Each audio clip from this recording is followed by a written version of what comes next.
The ship that carried humanity's hopes was ugly. There was no other word for it. Ambassador Elena Vasquez stood at the observation window of the transport vessel and looked at the Perseverance times as it floated beside them. Its hull was a patchwork of different metals. Some parts were gray, some were dark brown, and some had a strange green color from the copper alloys used in its construction. The engines looked like they had been bolted on as an afterthought. The whole thing was barely 200 meters long. Elena took a deep breath. This was it. This was what humanity had to offer. "She's not much to look at," said Marcus Cole, stepping up beside her. He was the chief engineer who had spent 4 years building this vessel. His hair was gray at the temples, and his eyes had dark circles under them from too many sleepless nights. "But she's got it where it counts. The Corvathons won't care about what's inside," Elena said. "They'll see the outside and laugh. Let them laugh." Elena turned to look at him. Marcus had a strange smile on his face. It was the smile of a man who knew something that others did not. "You seem confident," she said. "I am." He tapped the window with his finger, pointing at the ugly little ship. "They've never seen anything like her. They don't know what she can do, and by the time they figure it out, it'll be too late." Elena wished she shared his confidence. In 3 hours, they would arrive at Axion Prime, the capital world of the Corvathan Empire.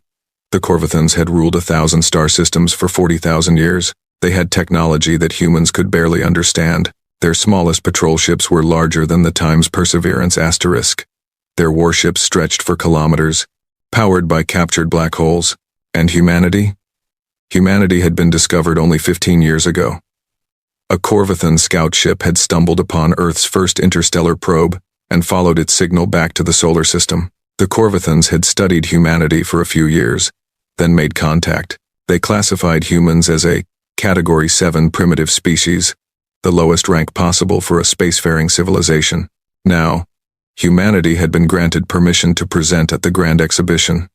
It was a chance to prove themselves, to show that they deserved a higher place in the galactic order. Every species that wanted to rise in the Empire's hierarchy had to demonstrate their worth at the exhibition. Elena knew what was at stake.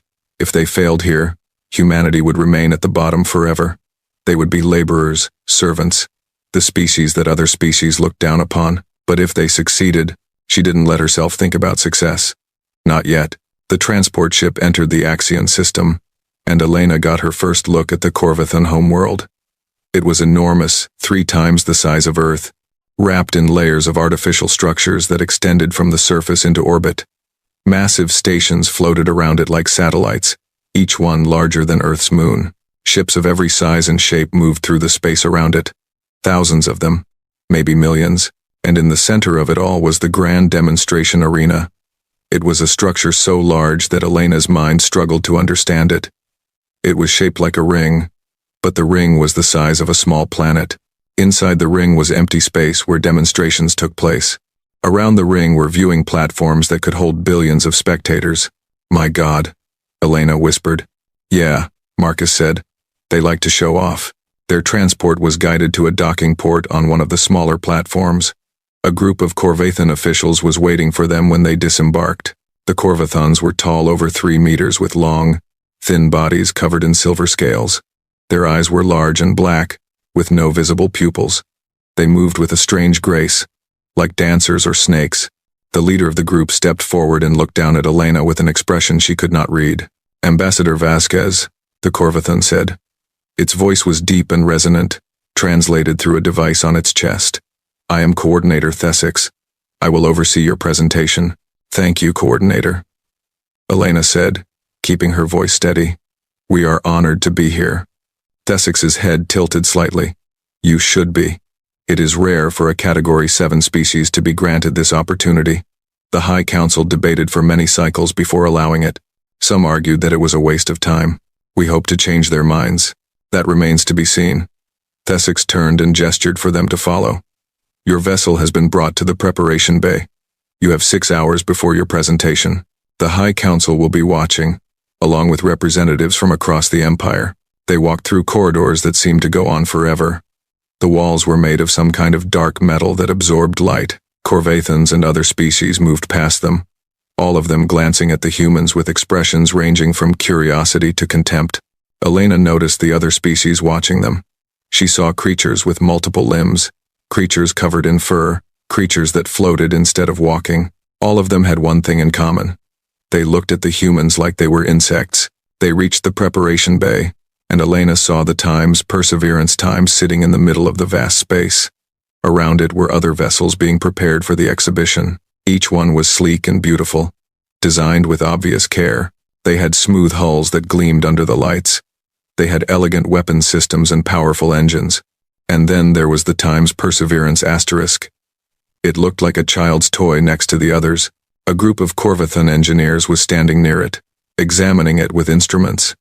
As Elena and Marcus approached, she heard them talking. Look at the hull composition. It's not even uniform. They used at least 6 different alloys, and the engine design. It's a basic fusion system. My species stopped using those 10,000 years ago. How did they even get here? This thing looks like it would fall apart in a gravity well. One of them noticed the humans approaching and said something to the others. They all turned and stared, and Elena saw the amusement in their black eyes. Is this your vessel? One of them asked. Yes, Marcus said. She's called the Perseverance asterisk. The Corvathan made a sound that might have been laughter. A fitting name. It must take great perseverance to fly something so primitive. The other engineers joined in the laughter. Marcus's jaw tightened, but he said nothing. Elena stepped forward. We appreciate your interest in our vessel. We look forward to demonstrating its capabilities. I'm sure you do. The lead engineer looked at the Perseverance with open contempt. I'm sure it has many capabilities. More laughter. Elena felt her face growing hot, but she kept her expression neutral. She had prepared for this. She had known they would be mocked. The hours passed slowly. Elena and Marcus stayed near the Perseverance asterisk, making final preparations. They ran diagnostic checks on all systems. They reviewed the demonstration plan again and again. They tried to ignore the looks and the whispered comments from the other species. Finally, the time came. The Perseverance was moved to a launch bay that opened into the arena. Elena stood in the control room of the viewing platform, watching through a massive window. Below her, the arena stretched out in all directions, an empty space large enough to hold entire fleets. The viewing platforms were filling up. Elena saw Corvathans and dozens of other species taking their seats. Above them all, on a platform that floated higher than the rest, sat the High Council. There were 12 of them, the oldest and most powerful Corvathans in the Empire. They had ruled for thousands of years, making decisions that affected trillions of lives. In the center of them sat High Arbiter Zethron, the supreme leader of the Corvathan Empire. Zethron was ancient. His scales had faded from silver to a dull gray. His body was bent with age, but his eyes were sharp and cold. And when he looked toward the human vessel, Elena felt a chill run down her spine. A voice echoed through the arena, announcing the beginning of the exhibition.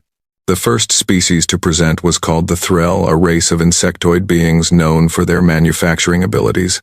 They showcased a massive construction vessel that could build space stations in a matter of days. The council watched with polite interest. When the demonstration ended, they gave a small nod of approval, and the Threll left with satisfied expressions. More species followed. Each one had something impressive to show. Advanced weapon systems, medical technologies that could cure any disease, propulsion systems that could cross the galaxy in weeks. The council watched them all, occasionally making notes, occasionally asking questions. Then it was humanity's turn. The Perseverance moved into the arena. On the viewing platforms, Elena heard the reactions begin immediately. Laughter. It started small, a few chuckles from the nearest platforms. Then it grew. Soon, the entire arena was filled with the sound of alien laughter. Species that had never agreed on anything in their history were united in their amusement at the primitive human vessel. Elena looked up at the High Council. Most of them were smiling, if their expressions could be called smiles. But Zethron was not laughing. He was watching the Perseverance with those cold, calculating eyes. Coordinator Thessix's voice came through the communication system. The human delegation will now present their vessel. Ambassador Vasquez, you may begin. Elena took a deep breath and activated her microphone. Her voice echoed across the arena. Members of the High Council, honored representatives, thank you for this opportunity. Humanity is a young species. We have only been traveling among the stars for a short time. We do not have ancient technologies or vast resources. What we have is determination, creativity, and the will to survive. She gestured toward the Time's Perseverance asterisk. This vessel represents everything we are. It was built from the materials we had available. It was designed by engineers who had never seen alien technology. It may not look like much, but we believe it demonstrates humanity's potential. Silence. Then more laughter. A voice called out from one of the platforms. Potential for what? Being a cargo hauler? More laughter. Elena waited for it to die down. Then she continued. We request permission to conduct a live demonstration. We believe actions speak louder than words. She looked up at the High Council. Zethron was leaning forward slightly, his eyes still fixed on the human vessel. After a long moment, he spoke. Very well, Ambassador. You may demonstrate your vessel's capabilities. His voice was cold and precise, each word carefully chosen. Coordinator Thesix, prepare a standard combat trial. Thesix's voice responded. Yes, High Arbiter. We will deploy 6 shielded target drones across a field of 50,000 kilometers. The human vessel will have 1 standard cycle to destroy them all. Elena's heart sank. 1 standard cycle was approximately 2 hours in human time, and shielded drones were designed to withstand attacks from advanced warships. She had seen other species fail to destroy even 1 drone in their demonstrations, but Marcus was smiling. He leaned over to speak into her ear. Perfect. Perfect? Marcus, those drones have shields that can stop antimatter weapons. I know. His smile grew wider. Tell them we'll do it in under 5 minutes. Elena stared at him. What? Trust me. She looked at her chief engineer for a long moment. She saw the certainty in his eyes. She thought about the 4 years he had spent building the Time's Perseverance asterisk, the sleepless nights, the secrets he had hinted at but never fully explained. She turned back to her microphone. High Arbiter, we accept the trial, and we request that the time be reduced to 5 minutes. Silence fell across the arena. Even the laughter stopped. The spectators looked at each other in confusion. 5 minutes? It was impossible. It was insane. Up on the council platform, Zethron leaned back in his seat. For the first time, something like interest flickered in his eyes. You request 5 minutes, he said slowly. Yes, High Arbiter. And if you fail? Elena hesitated. Then we will accept whatever judgment the council sees fit. A long pause. Then Zethron made a gesture with one of his long fingers. Granted. Deploy the drones. The arena's systems hummed to life. 6 drones shot out from launch ports around the ring, speeding away in different directions until they were scattered across the vast proving ground. Their shields activated, glowing with a faint blue light. Coordinator Thesix's voice echoed once more. The trial will begin in 30 seconds. Human vessel, prepare for combat. Elena watched the Time's Perseverance Times drift into position in the center of the arena. It looked so small, so fragile. Marcus, she said quietly. What did you build? He didn't answer. He was watching the ship with an expression she had never seen before. Pride. Fierce, burning pride. Begin, Thesix announced. The Time's Perseverance Times moved. It didn't move gracefully, it lurched forward, its engines flaring unevenly. More laughter came from the platforms. Then something changed. The ship's hull began to shift. Panels slid aside, revealing systems that had been hidden beneath the ugly exterior. Weapons ports opened. Sensor arrays extended. The whole vessel seemed to unfold like a flower blooming, and a voice echoed across the arena, not Elena's voice, not Marcus's voice, but something else entirely. It was calm and mechanical, yet somehow alive. Owen. Online. Engaging tactical analysis. Targets acquired. Elena turned to Marcus. What is Owen? Offensive Warfare Engagement Network, Marcus said. Our secret weapon. An artificial intelligence designed for one purpose. Winning fights against superior enemies. An AI? Marcus, the Corvathans banned AI warfare systems thousands of years ago. They banned them because they were afraid of them. Marcus's eyes never left the Times. Perseverance asterisk. They've never seen an AI like Owen. None of them have, because Owen wasn't built from alien technology. Owen was built from human experience. Thousands of years of humans fighting each other. Every war, every battle, every strategy ever devised. Owen learned from all of it. On the arena floor, the Perseverance fired, but it didn't fire ordinary weapons. Strange projectiles launched from its hull, tungsten rods that changed direction mid-flight, adjusting their trajectory as they went. At the same time, clouds of tiny drones erupted from the ship, spreading across the arena in coordinated swarms. The first target drone detected the incoming weapons and activated its defensive systems. Its shields flared, ready to absorb the impact. The tungsten rods hit the shield and passed through. The drone exploded. Across the arena, spectators gasped.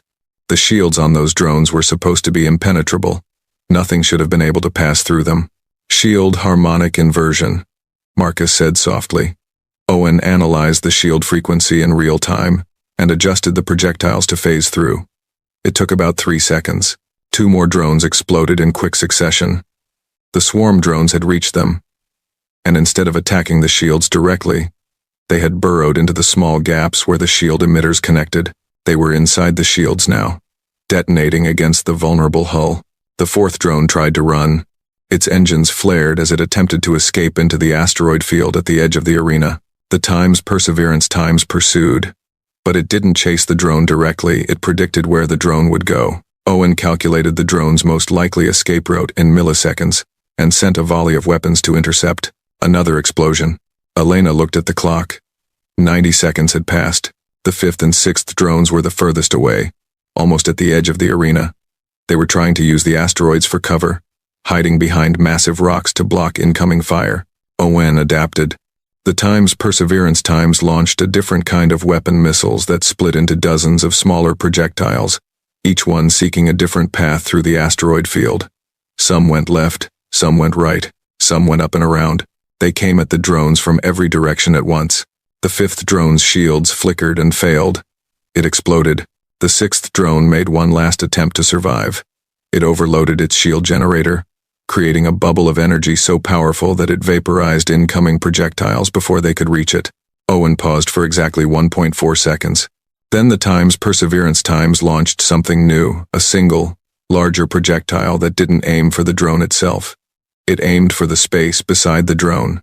The projectile detonated, but instead of an explosion, it released a pulse of energy that disrupted the electromagnetic field around the drone. The overloaded shield generator couldn't compensate. The feedback surge destroyed it from the inside. The 6th drone exploded. Elena looked at the clock. 18 seconds. Silence filled the arena. The laughter was gone. The amusement was gone. 1 million spectators stared at the ugly little human ship floating in the middle of the arena, surrounded by the debris of 6 supposedly indestructible drones. Elena looked up at the High Council. The members were frozen, their black eyes wide. Some of them were turning to speak to each other in urgent, hushed tones. But Zethron was not speaking. The High Arbiter was staring at the Perseverance with an expression that Elena recognized. It was not amusement. It was not contempt. It was fear. Marcus stepped up beside her. "They're not laughing anymore." "No," Elena agreed. "They're not." She waited for the council to respond. She expected praise, or at least acknowledgement. She expected them to recognize what humanity had accomplished. Instead, Zethron rose from his seat. His voice was cold and hard when he spoke. "The demonstration is concluded. The human delegation will return to their vessel and leave Corvathon space immediately. Their performance was noted." Elena's heart sank. "High Arbiter, we request consideration for advancement in..." "Denied." Zethron turned away. "This exhibition is over. Coordinator Thesix, escort the humans from the arena." The viewing platforms began to empty. The spectators filed out in silence, still stunned by what they had witnessed.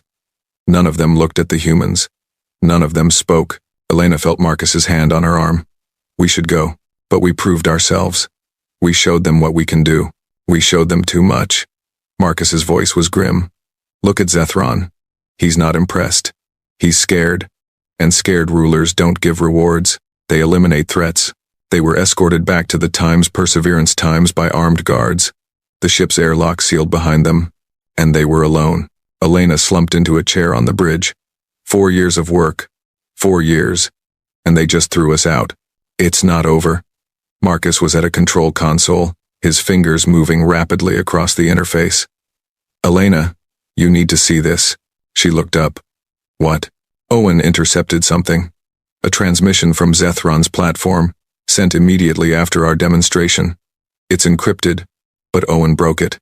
He played the message. Zethron's voice filled the bridge, cold and merciless. The human species is hereby classified as an existential threat to the Empire. All human vessels are to be tracked and destroyed. Earth is to be sterilized. Begin immediately. No survivors. Elena felt the blood drain from her face. Marcus turned to look at her. His expression was grim, but his eyes held that same strange fire she had seen before. They were never going to let us rise, he said. No matter what we showed them, we were always going to be a threat to them. What do we do? Marcus smiled. It was not a pleasant smile. Owen has already done it.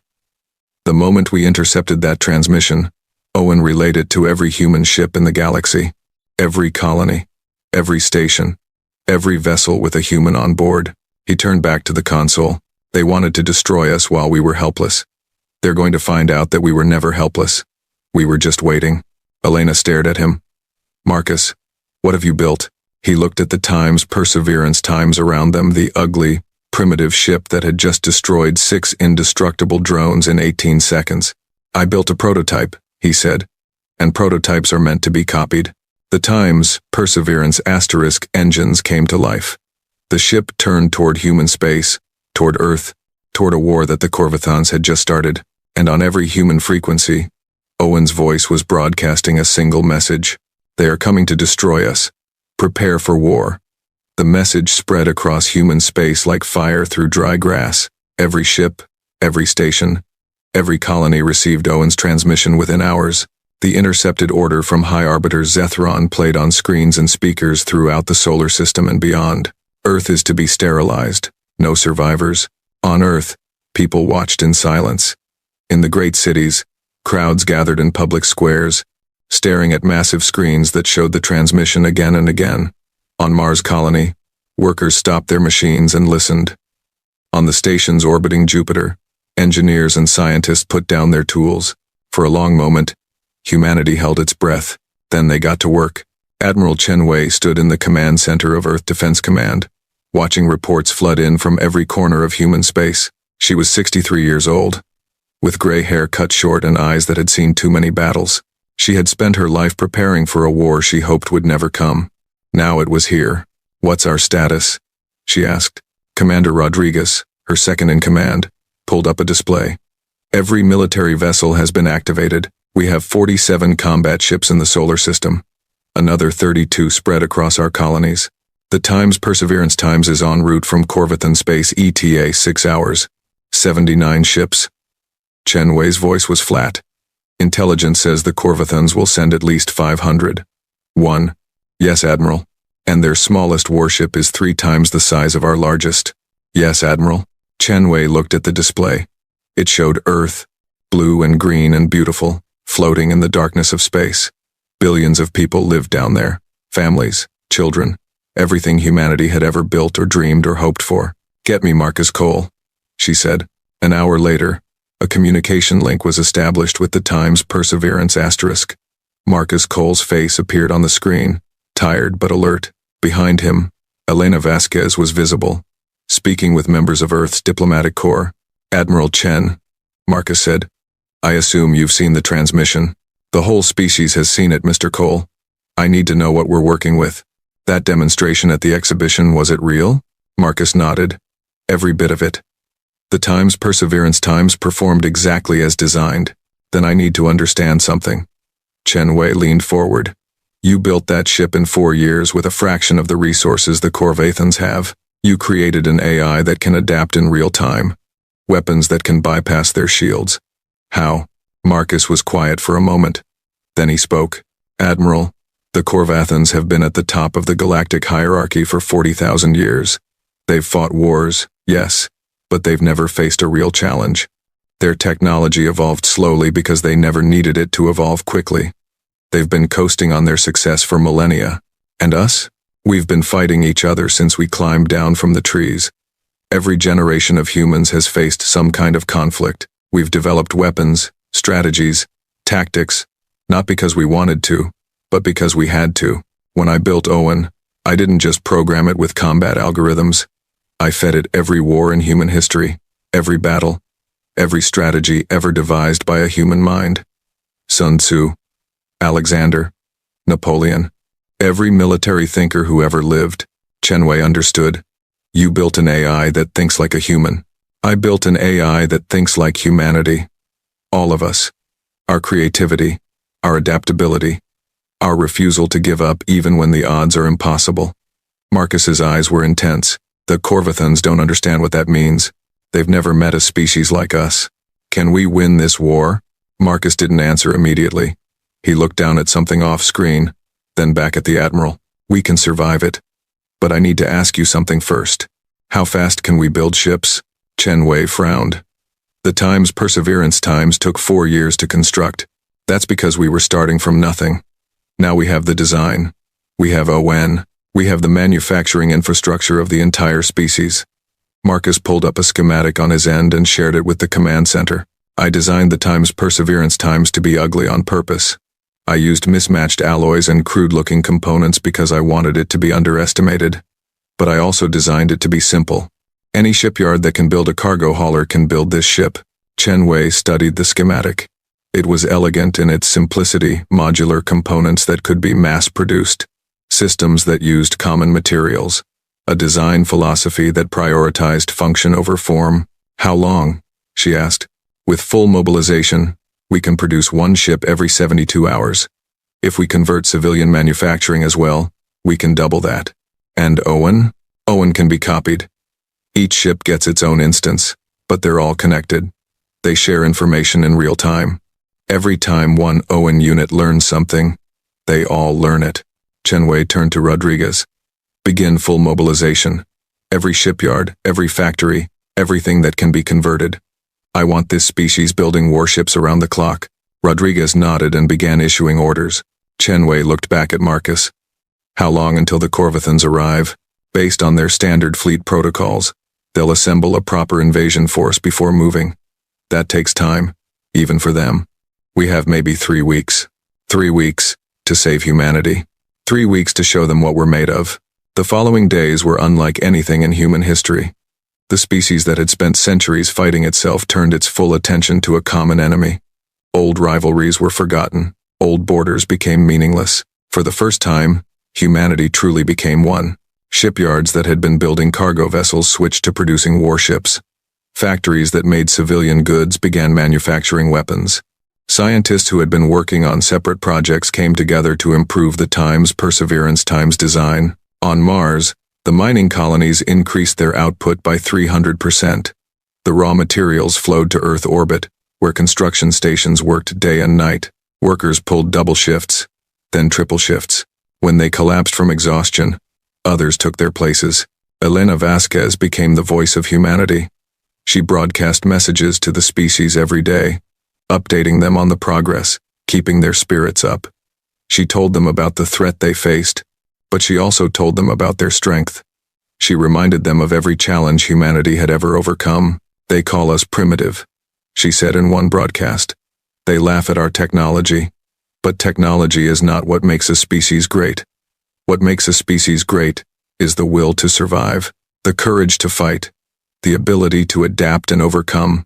These are the qualities that brought us down from the trees, out of the caves, across the oceans, and into the stars. These are the qualities that will save us now. Meanwhile, Owen was evolving. Each copy of the AI was learning, growing, becoming more sophisticated. They analyzed Corvathan technology from the data gathered during the exhibition. They studied Corvathan military tactics from historical records. They ran simulations, millions of simulations preparing for every possible scenario. And they found weaknesses. The Corvathan shields were powerful, but they had a pattern. Every shield system operated on specific frequencies, and those frequencies could be predicted and countered. Their weapons were devastating, but they were designed to fight enemies who used conventional tactics. Their ships were massive, but their size made them slow to maneuver. Owen shared this knowledge with human commanders. New strategies were developed, new weapons were designed. Marcus Cole oversaw the production of a weapon he called the harmonic inverter. It was based on the technology that had allowed the Times Perseverance Times to bypass the drone shields during the exhibition, but this version was larger, more powerful, and designed to work against warship-class shields. Will it work against a Corvathan battleship? Chen Wei asked when she saw the prototype. In theory, yes. Marcus ran a hand through his hair. In practice, we won't know until we try. Their ships have redundant shield systems. Even if we break through one layer, there might be others. Then we make sure we break through all of them. 2 weeks passed. Then 2.5. In the shipyards of Earth orbit, vessels were being completed at an incredible rate. They weren't beautiful ships. They looked like their parent, the Times Perseverance Times Ugly, patchwork, cobbled together from whatever materials were available. But they were functional. They were armed, and each one carried an Owen unit that was ready to fight. By the end of the 3rd week, humanity had built 212 warships. Admiral Chen Wei stood on the bridge of her flagship, the Times Defiance Asterisk. It was the largest ship in the human fleet, twice the size of the Times Perseverance Asterisk, though still tiny compared to Corvathan vessels. Around her, the fleet was assembled in formation, spread across the space between Earth and Mars. Admiral, a sensor operator called out. We're detecting a spatial distortion at the edge of the system. Multiple signatures. Chen Wei looked at the tactical display. Points of light were appearing in the darkness of space. More and more of them with each passing second. How many? The operator's voice was tight with fear. 523 contacts, Admiral. Corvathan warship signatures. Confirmed. 523 ships. The smallest of them was larger than the Times Defiance Asterisk. The largest were kilometers long, bristling with weapons that could crack planets. They had come to sterilize Earth, to wipe humanity from existence. Chen Wei opened a channel to the fleet. All ships, this is Admiral Chen. The enemy has arrived. They outnumber us. They outgun us. They think we are primitive, weak, and easy to destroy. Today, we prove them wrong. She paused, looking at the faces of her bridge crew. They were scared. They had every right to be. But beneath the fear, she saw determination. Remember why we fight? She continued. We fight for our homes, our families, our children. We fight for every human who has ever lived and every human who will ever live. The Corvathans want to erase us from history. We will not let them. Across the fleet, crews were preparing for battle, weapons systems powered up, shields activated. Owen units synchronized their targeting data, sharing information at the speed of light. The Corvathan fleet advanced. It moved in perfect formation, a wall of warships that seemed to blot out the stars. At the front was the flagship of the Purge fleet, a vessel called the Times Divine Mandate Asterisk, 3 kilometers long, commanded by Fleet Master Voran, one of the Empire's most decorated officers. Voran looked at the human fleet with contempt. His sensors showed him 200 small vessels, poorly constructed, using primitive technology. They were clustered together like frightened animals. Pathetic, he said to his officers. These creatures dare to oppose us? Signal the fleet. Begin the purge. The Corvathan ships opened fire. Beams of energy lanced across space, each one powerful enough to vaporize a small moon. Missiles launched by the thousands, their warheads containing antimatter that could tear through any known material. But the human fleet was no longer where the weapons were aimed. The moment the Corvathans fired, Owen had predicted their targeting solutions. The human ships scattered in a pattern that seemed chaotic, but was precisely calculated. Energy beams cut through empty space. Missiles detonated harmlessly against asteroids that had been positioned as decoys. Voran frowned. They're faster than expected. Adjust targeting. But adjusting took time. The Corvathan fire control systems were sophisticated but rigid. They needed to recalculate, to update their solutions, to coordinate across hundreds of ships. The human fleet did not wait. They came in waves, not in the orderly formations that the Corvathans expected, but in seemingly random groups that attacked from every direction at once. Some ships went left. Some went right. Some dove under the Corvathan fleet. Some climbed above it, and they fought dirty. The first Corvathan ship to fall was a cruiser at the edge of the formation. 3 human vessels attacked it simultaneously, not with direct weapons fire, but with swarms of small drones that attached to its hull and began cutting through the armor. By the time the cruiser's crew realized what was happening, The drones had reached the reactor core. The explosion lit up the void. What was that? Voran demanded. What hit that ship? Unknown. Fleet Master. We detected no weapons fire. It appears the ship was destroyed from inside. Another explosion. Then another.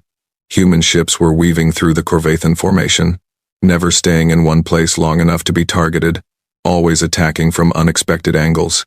A Corvathan destroyer powered up its main weapon, a beam that could cut through a planetary crust.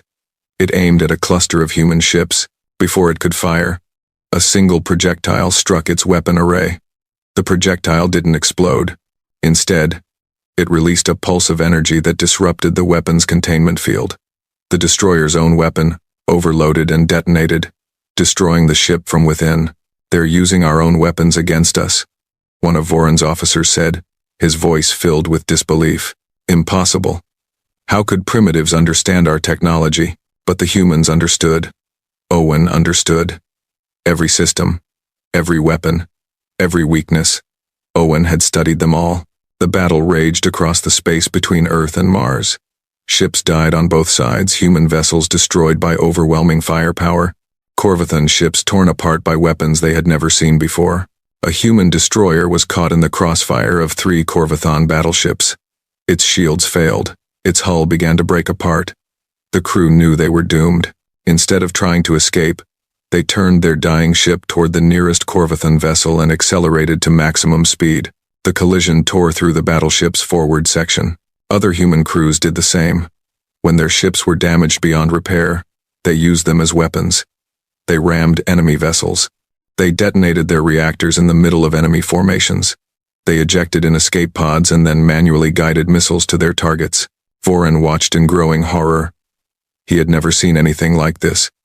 The Corvathans fought for glory, for honor, for the Empire. These humans, they fought like there was nothing more important than taking their enemies with them. Fleet Master, an officer reported. We have lost 73 ships. The human fleet has lost 104. 73 ships. In all his years of service, Voran had never lost more than a dozen in a single engagement, and the humans had lost more, yes, but they had started with less than half his numbers. They should have been destroyed in the first 5 minutes. Pull back the fleet, Voran ordered. Regroup at the outer planets. Retreat, Fleet Master? Regroup. Voran's voice was cold. We underestimated them. That will not happen again. The Corvathan fleet began to withdraw. Human ships pursued, harrying them, destroying stragglers, refusing to let them disengage cleanly. But the battle was slowing. Both sides were exhausted, their formations scattered, their numbers reduced. When the fighting finally stopped, Admiral Chen Wei looked at the casualty reports. 108 human ships destroyed, 15,000 lives lost.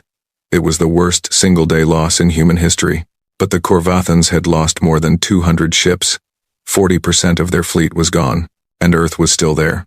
Elena Vasquez broadcast a message to the human fleet and to the species watching from the planets below.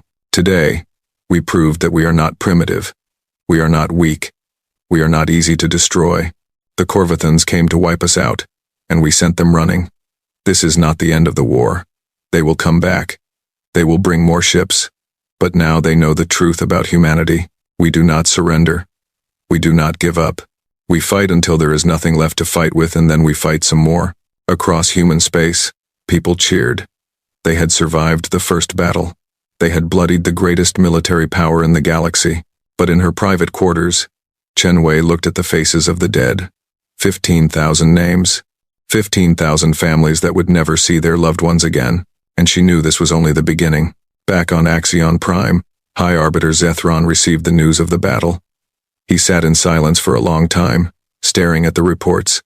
73 ships lost in the first engagement, 200 ships lost in the full battle, a purge fleet that was supposed to be invincible, driven back by primitives. His advisors stood before him, waiting for his response. This changes nothing, Zethron finally said. They surprised us with their desperation. It will not happen again. High Arbiter, one of his advisors said carefully. Perhaps we should consider negotiation. The humans have demonstrated that they are a threat. Zethron interrupted. His voice was sharp as a blade. A threat to be eliminated. Not negotiated with. Not appeased. Eliminated. He stood, his ancient body straightening with cold determination. Send the second fleet. And the third. Strip the border defenses if necessary. I want every available warship sent to that miserable system. I want Earth turned to ash. I want every human colony burned. I want their species erased from the galaxy so completely that in 1,000 years, no one will even remember they existed. The advisors bowed and left to carry out his orders. Zethron stood alone in his chambers, looking out at the stars. Somewhere out there, in a tiny corner of the galaxy, a primitive species was refusing to die. He would not allow it. He could not allow it. Because if word spread that the Korvathan Empire could be challenged by primitives, if other species began to believe that resistance was possible, the Empire would fall, and Zethron would burn every star in the galaxy before he let that happen. The second Korvathan fleet arrived 2 weeks after the first battle. The third fleet arrived 3 days after that. Together, they brought over 1,000 warships, the largest invasion force assembled in Korvathan history. Fleetmaster Voran, who had survived the humiliation of the first engagement, was placed under the command of Grand Admiral Thesara. She was old even by Korvathan standards, with scales that had turned almost white and eyes that held millennia of military experience. She had crushed rebellions across 100 systems.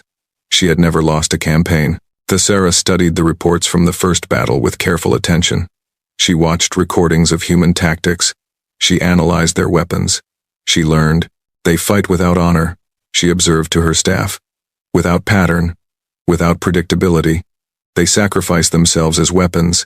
They attack from all directions at once. They use deception and trickery where we use strength and order. A primitive approach, Voran said bitterly. An effective approach. Thesara's voice was cool.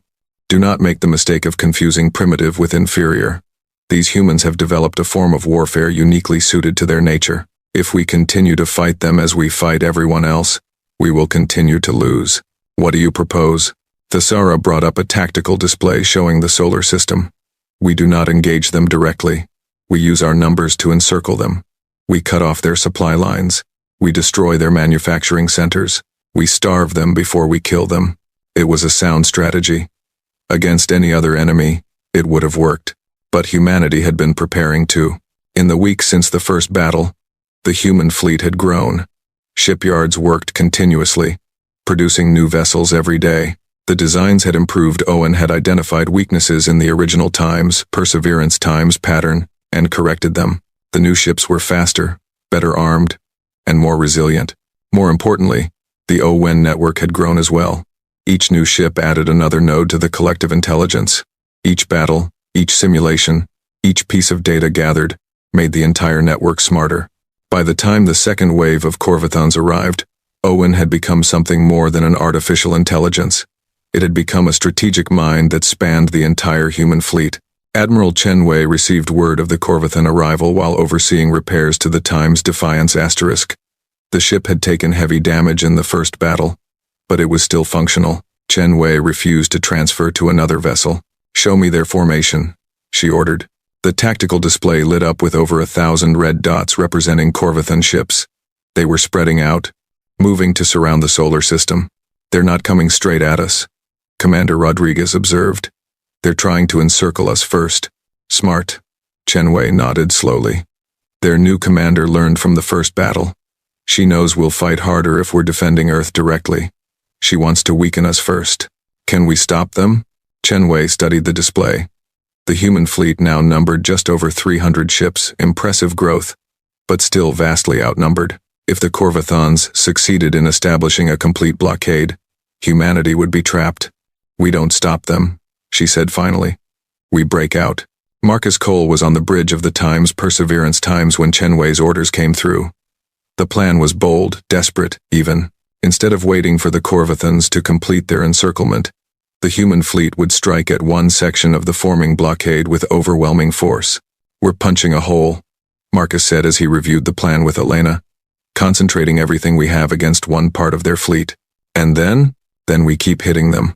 We don't let them settle into a siege. We keep them off balance. Keep them reacting to us instead of the other way around. Elena looked worried. The casualties from the first battle will be nothing compared to what happens if they trap us here, Marcus's voice was grim. "If they surround us, they can take their time, starve us out, bomb our colonies one by one. Our only chance is to never let them feel safe." The human fleet gathered in the shadow of Mars. 312 ships, arranged not in orderly formations but in loose clusters that could scatter and reform at a moment's notice. Across from them, the Corvathon Second Fleet 500 warships was moving into position to seal the inner system. Grand Admiral Thesara commanded from her flagship, the Times Eternal Dominion *, confident that her superior numbers and firepower would crush the humans. Chen Wei gave the order to attack. The human fleet surged forward like a wave. But it wasn't a single wave, it was dozens of smaller groups, each one moving independently, each one controlled by an Owen unit that communicated with all the others. Thesara watched the approaching enemy with calculating eyes. "Predictable," she said. "They're concentrating their forces against our center. Reinforce that section. Crush them when they arrive." Corvathon ships moved to intercept. They formed a wall of warships, weapons charged, shields at maximum. The human fleet didn't slow down. They came straight at the wall of ships, accelerating rather than decelerating. "They're going to ram us," Vorin said with disbelief. "Some of them," Thesara agreed. "The rest." But she didn't finish her sentence. Because something unexpected happened. The human fleet split. Half the ships continued straight toward the Corvathon line. The other half curved away, diving below the plane of engagement.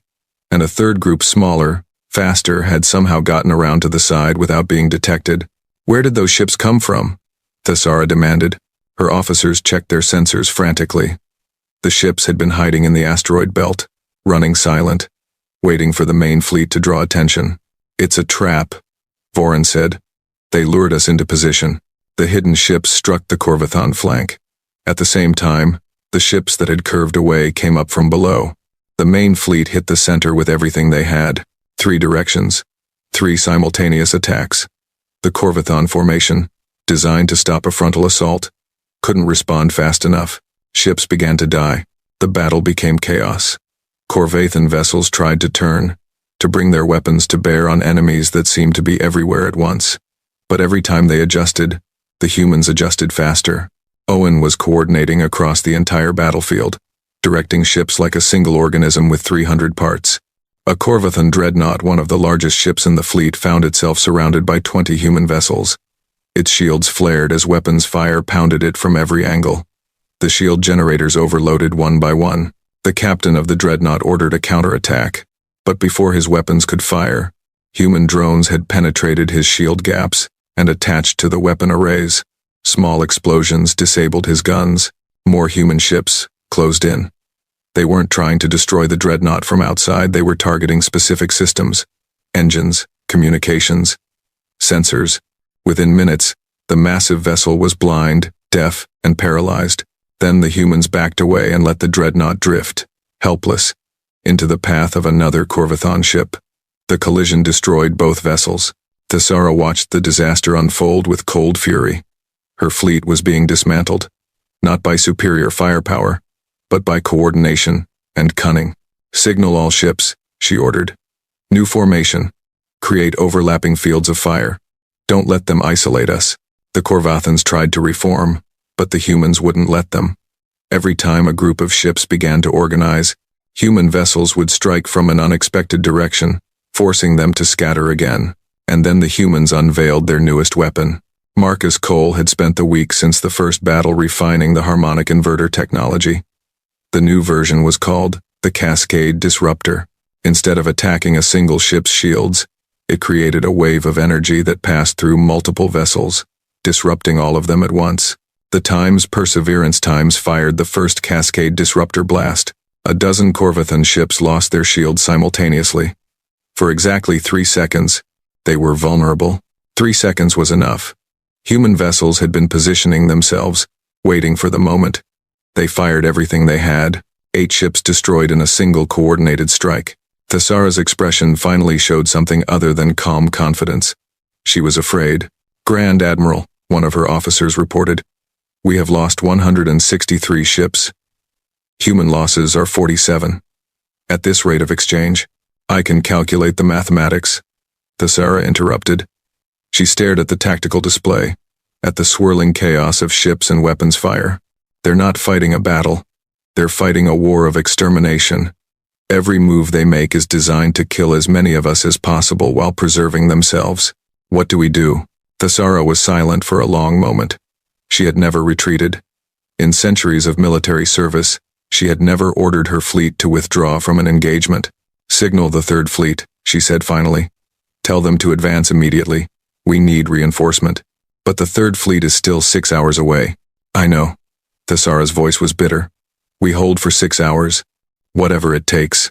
But the humans knew about the third fleet too. Owen had intercepted communications, tracked ship movements, calculated arrival times, and Owen had a plan. While the main human fleet kept the second fleet engaged, a strike force of 50 ships broke away. They didn't head toward the battle, they headed toward the third fleet. The third fleet, 500 ships strong, was approaching the solar system in standard formation. They expected to arrive and reinforce their allies. They did not expect to be attacked while still in transit. The human strike force dropped out of faster-than-light travel directly in front of the third fleet. 50 ships against 500, but they didn't come to fight. They came to delay. The human ships scattered across the third fleet's approach vector, deploying mines, drones, and sensor jammers. They forced the Corvathans to slow down, to clear obstacles, to hunt for hidden threats. Every minute of delay was a minute that the second fleet fought alone. Back at the main battle, the human fleet pressed their advantage. Thesara's ships were fighting defensively now, trying to survive rather than trying to win. Corvathan captains who had spent their careers in aggressive attack mode had no experience with this kind of desperate defense. A group of human vessels isolated a Corvathan cruiser. They disabled its engines and weapons, leaving it drifting. Then they transmitted a message: surrender and you will be spared. Resist and you will be destroyed. The cruiser's captain, a veteran of a dozen campaigns, looked at his crippled ship. He looked at his crew. He surrendered. It was the first time in recorded history that a Corvathan warship had surrendered to a primitive species. Word spread through the Corvathan fleet. Some captains were outraged. Some were demoralized. Some quietly began to wonder if surrender was better than death. The battle continued for hours. The second fleet lost ship after ship. The human fleet took losses too, but never as many, never as fast. Owen was learning with every exchange, becoming more efficient, finding new weaknesses to exploit. When the third fleet finally arrived, they found a massacre. Grand Admiral Thesara's flagship was surrounded, its shields failing, its weapons destroyed. Thesara herself stood on the bridge of the Time's Eternal Dominion asterisk, watching human vessels close in. "This is Admiral Chen Wei of the Human Defense Force," came the transmission. "You are defeated. Order your fleet to stand down and we will accept your surrender." Thesara looked at the tactical display. The second fleet had been reduced to less than 200 ships. The third fleet was in disarray, their formation shattered by the delaying action of the human strike force. Even together, they were now outnumbered by the human fleet, which had grown during the battle as new ships arrived from the shipyards. She had been sent to exterminate a primitive species. She had walked into a trap. "All ships," Thesara said, her voice heavy with defeat. "Stand down. Cease fire." Silence fell across the battlefield. Weapons powered down, shields lowered. The largest military engagement in Corvathan history ended with a Corvathan defeat. Admiral Chen Wei looked at the aftermath of the battle. Hundreds of Corvathan ships drifted helplessly, their crews waiting to learn their fate. Debris from destroyed vessels formed clouds across the void. "What do we do with them?" Rodriguez asked. "We can't keep 1,000 ships prisoner." "No," Chen Wei agreed. "We can't." She opened a channel to the defeated fleet. "This is Admiral Chen. Your crews will be allowed to evacuate in escape pods. Your ships will be stripped of weapons and useful technology, then released. You will return to Corvathan space with a message." "What message?" Thesara's voice came back, tired and bitter. "Tell your High Arbiter that we did not start this war. Tell him that we offered peace and were answered with genocide. Tell him that we will defend ourselves against any attack. But tell him also that we have no desire to conquer or destroy. If the Corvathan Empire leaves us alone, we will leave them alone." A long pause. Then Thesara spoke again. "He will not listen. Zethron does not understand anything except power. You have humiliated him. He will send more fleets, larger ones. He will never stop until one of you is destroyed. Then we'll keep winning. Chen Wei's voice was hard. Until he understands that we're not easy prey. We're not primitives to be exterminated. We're humanity. And we don't give up. The evacuation took days. Corvathan crews filed into escape pods and were allowed to leave. Human salvage teams moved through the captured ships, stripping them of weapons, engines, shield generators, anything useful. Marcus Cole oversaw the technology recovery. Every piece of Corvathan tech was analyzed by Owen, integrated into the network's knowledge base. Human ships began receiving upgrades. Corvathan shield technology adapted to human vessels. Corvathan weapon systems modified for human use. Elena Vasquez supervised the release of non-combatant prisoners. Among them were members of other species, servants and workers aboard the Corvathan ships. They were not Corvathans, and many of them had no loyalty to the Empire. One of them, a member of a species called the Yith, approached Elena. The Yith were small beings with large eyes and delicate hands. They were known throughout the galaxy as engineers, among the best in existence. They had been enslaved by the Corvathans for thousands of years. Ambassador Vasquez, the Yith said. Its voice was soft and precise. I am called Nexus. I wish to speak with you about an opportunity. What kind of opportunity? Nexus looked around at the salvage operation. You are taking Corvathan technology. You are learning from it. This is wise. But you could learn faster. Much faster. How? The Yith know Corvathan technology better than the Corvathans themselves. We built most of it. We maintain it. We have been their engineers for millennia. Nexus's large eyes met Elena's. We are also their slaves. We hate them. We want to help you. Elena was quiet for a moment. Why should we trust you? Because the enemy of my enemy is my friend, Nexus said simply. And because what you did here, defeating 2 fleets, showing mercy to the defeated, this is something we have never seen. The Corvathans conquer and destroy. You fought to survive, not to dominate. That is, different, hopeful. Elena looked at the small alien for a long time. Then she nodded.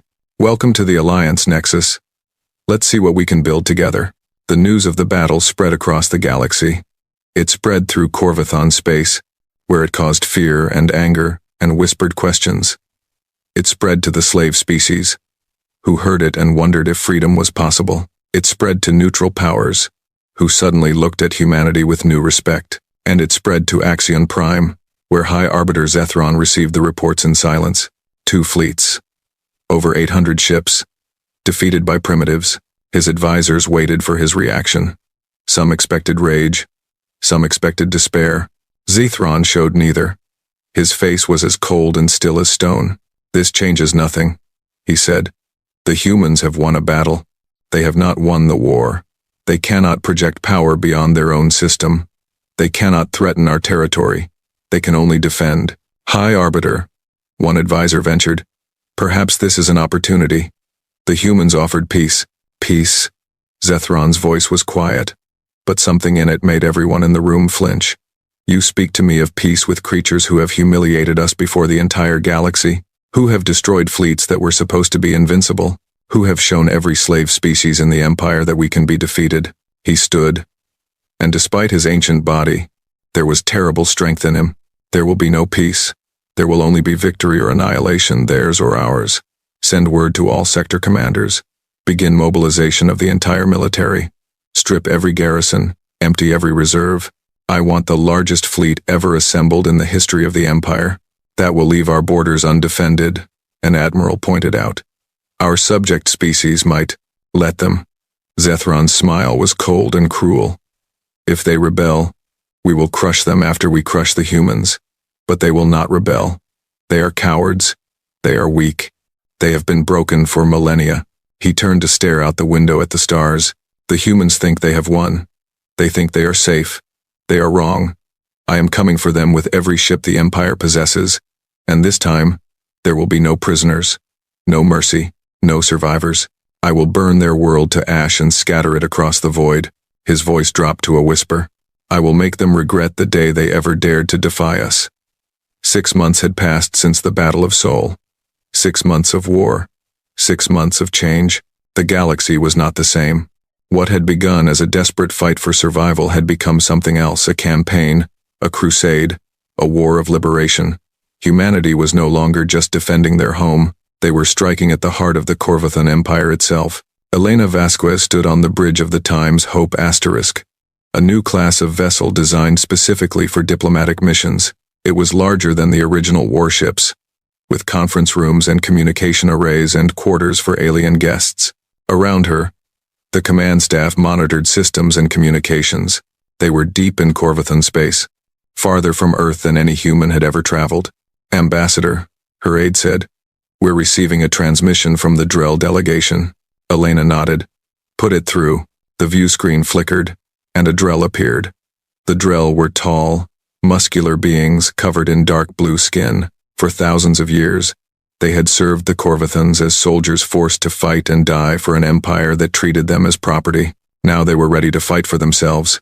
"Ambassador Vasquez," the Drell said. His name was Tharak, and he led what remained of his people's resistance. "We have received word from our infiltrators. The Corvathan garrison on Drell Prime has been reduced to skeleton forces. If we strike now, we can take our homeworld back. How many of your people can we count on?"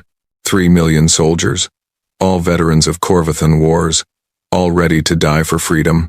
Elena smiled. "Then let's make sure they don't have to die. Let's make sure they live to see freedom." The liberation of Drell Prime had been planned for weeks. Human ships would strike the orbital defenses while Drell ground forces rose up across the planet. It was the largest joint operation of the war so far, but it was far from the only one. Across Corvathan space, similar operations were underway. The Yith had provided detailed information about Corvathan military deployments, supply routes, and communication networks. Human strike forces used this information to hit targets of opportunity: convoys carrying weapons, stations processing resources, outposts guarding strategic positions. The Corvathans, who had spent millennia ruling through overwhelming force, suddenly found themselves unable to be everywhere at once. Their fleets were concentrated for the planned assault on Earth. Their garrisons were reduced. Their subjects were restless, and humanity was there to help them rise. Marcus Cole had spent the past months working with Nexus and the Yith engineers. Together, they had achieved things that neither species could have accomplished alone. Human creativity combined with Yith expertise produced weapons and systems that outclassed anything the Corvathans possessed. The latest breakthrough was a stealth system that allowed human ships to move through space nearly undetected. It wasn't perfect, close-range sensors could still find them, but it was enough to let strike forces get close before being discovered. Marcus watched as a group of ships prepared to test the new system. They shimmered and seemed to fade, becoming ghostly outlines before disappearing entirely. "Remarkable," Nexus said, standing beside him. "We have worked on similar concepts for centuries, but the power requirements were always too high. Your fusion systems, they are crude, but they produce enormous output." "Crude but effective," Marcus said with a slight smile. "That's humanity in a nutshell." "Indeed." Nexus's large eyes studied Marcus with something like respect. "When we first encountered your species, we thought you were doomed. Primitive, outmatched. Now I believe the Corvathans are the ones who are doomed." "Not yet. Zethron is still gathering his forces. The final battle hasn't happened yet, but it will. And when it does, you will need every advantage you can get." Nexus paused. "There is something I must tell you. Something the Yith have kept secret for a long time." Marcus turned to look at the small alien. "What is it?" "The Void Hammer." The name meant nothing to Marcus. "What's a Void Hammer?" Nexus's voice dropped low. "It is a weapon, the most terrible weapon ever created. It can collapse a star." Marcus felt cold. "Collapse a star?" "Yes. The Corvathans built it thousands of years ago, during the last great war they fought. They used it once, against a species that refused to submit. The star of that species' homeworld was destroyed.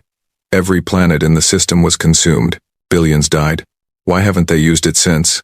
Because it was deemed too dangerous. The weapon requires enormous power and precise conditions. If anything goes wrong, the collapse can spread beyond the target star. It could destroy the weapon itself, or even create a chain reaction that damages nearby systems." Nexus met Marcus's eyes. "But Zethron is desperate, and desperate rulers do desperate things." Marcus was quiet for a long moment. "Where is this weapon?" "Where is this weapon?" "That is what I am telling you. The Yith built it. We maintain it. We know where it is. Nexus pulled up a holographic display showing a location deep in Corvathan space. It is here, on a station orbiting a dead world called Null Point, heavily guarded, heavily fortified. If Zethron uses it against Earth, your star would be destroyed. Your species would cease to exist. Marcus stared at the display. A weapon that could destroy stars.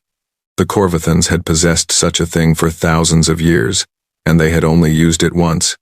That spoke to how terrible it truly was. We need to destroy it, he said, or capture it. Nexus's voice was careful. The Void Hammer could be modified, pointed at a different target. No. Marcus's response was immediate. We're not going to become what we're fighting against. We destroy it. Nothing else. Nexus studied him for a moment, then nodded slowly. You are strange creatures, you humans. You have the strength to destroy empires, but you choose not to become tyrants. I do not fully understand it. Good people with power have to be careful with it. Otherwise, they stop being good people. News of the Void Hammer reached Admiral Chen Wei within hours. She convened an emergency council aboard the Times Defiance, Times representatives from humanity, the Yith, the Drell, and 3 other species that had joined what was now being called the Coalition. This weapon changes everything, Chen Wei said, looking at the assembled leaders. If Zethron uses it against Sol, we lose. It doesn't matter how many battles we win. It doesn't matter how many ships we build. Everything ends. Then we must destroy it before he can use it. Theric said. A strike team. Infiltration. The station is too well defended for a direct assault, Nexus said. But there may be another way.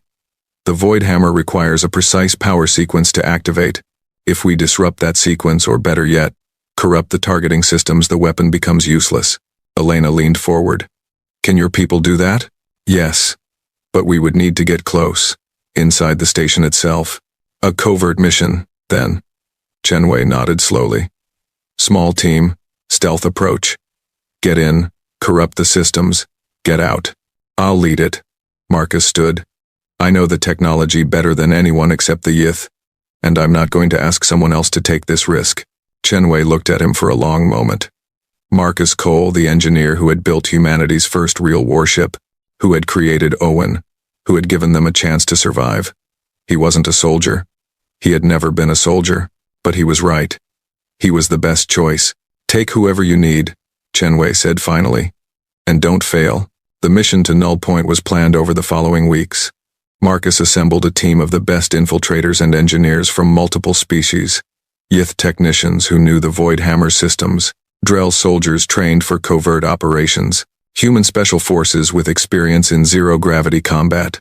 They would travel on a modified ship with the new stealth technology invisible to most sensors, fast enough to evade anything that did detect them. Once they reached Null Point, they would infiltrate the station, reach the Void Hammer's control center, and corrupt its targeting systems. Simple in concept, almost impossible in execution. While the mission was being prepared, the war continued. Human and coalition forces struck at Corvathan targets across the Empire. They destroyed supply convoys, crippled manufacturing stations, and liberated colony after colony. The slave species that had been oppressed for millennia rose up wherever the coalition appeared. The Corvathans found themselves fighting on dozens of fronts.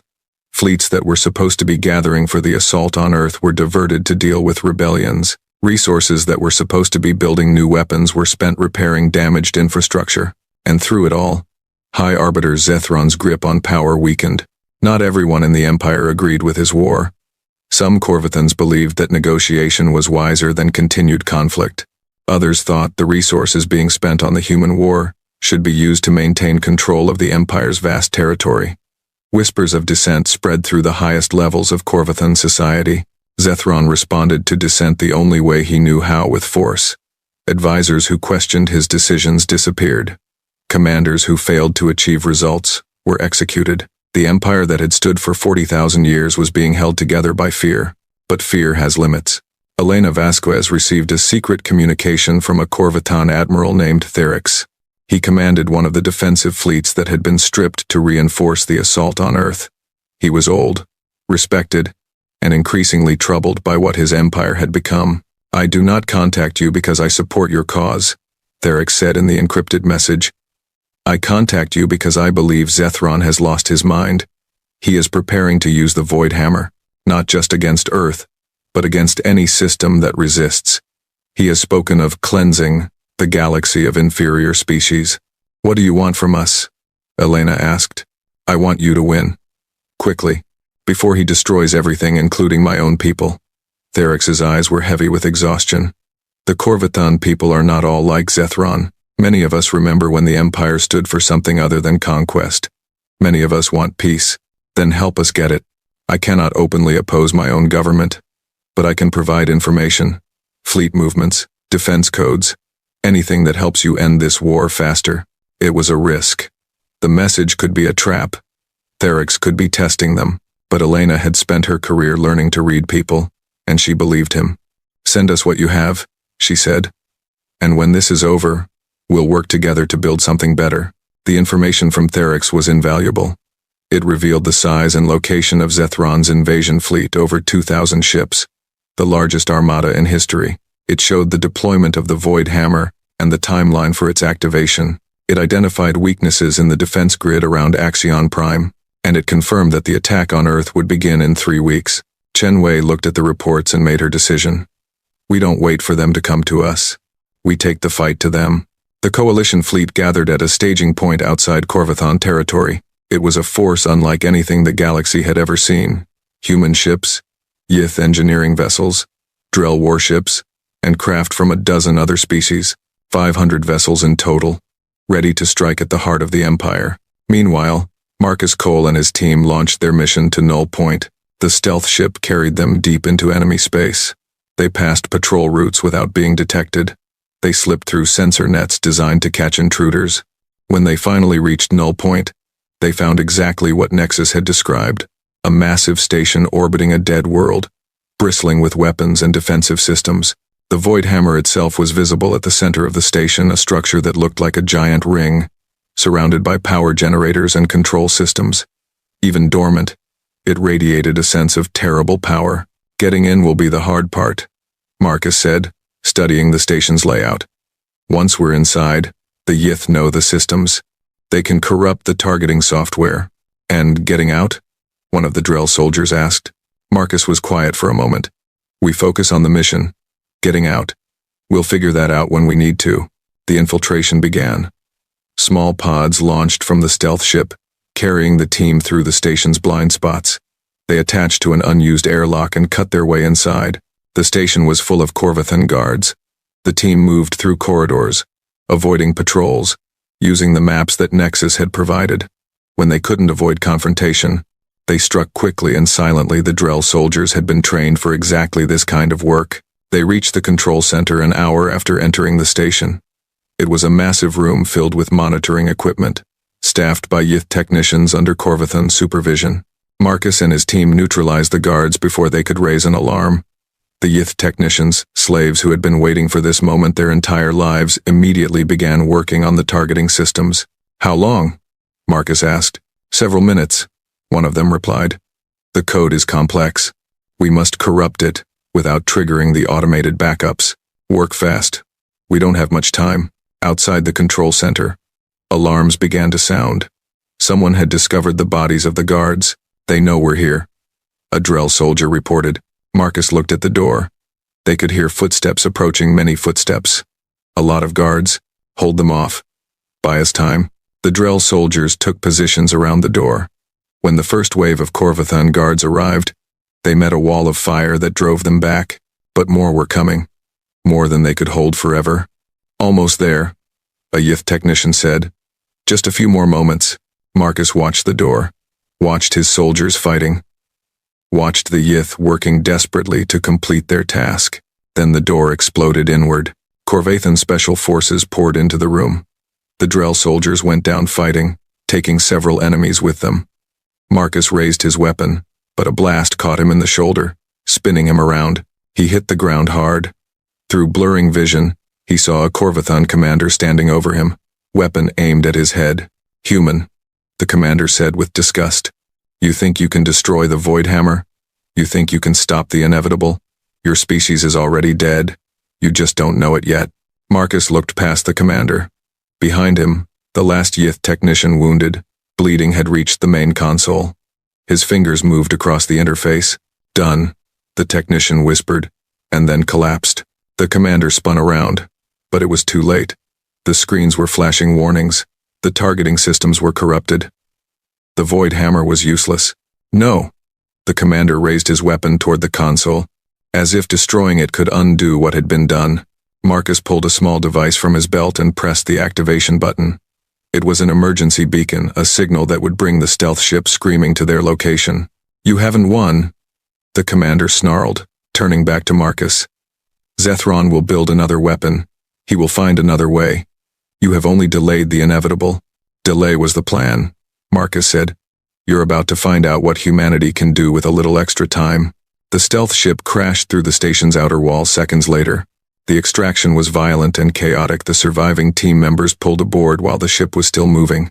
They left Null Point behind, damaged but alive. The mission had cost them dearly. Half the team was dead.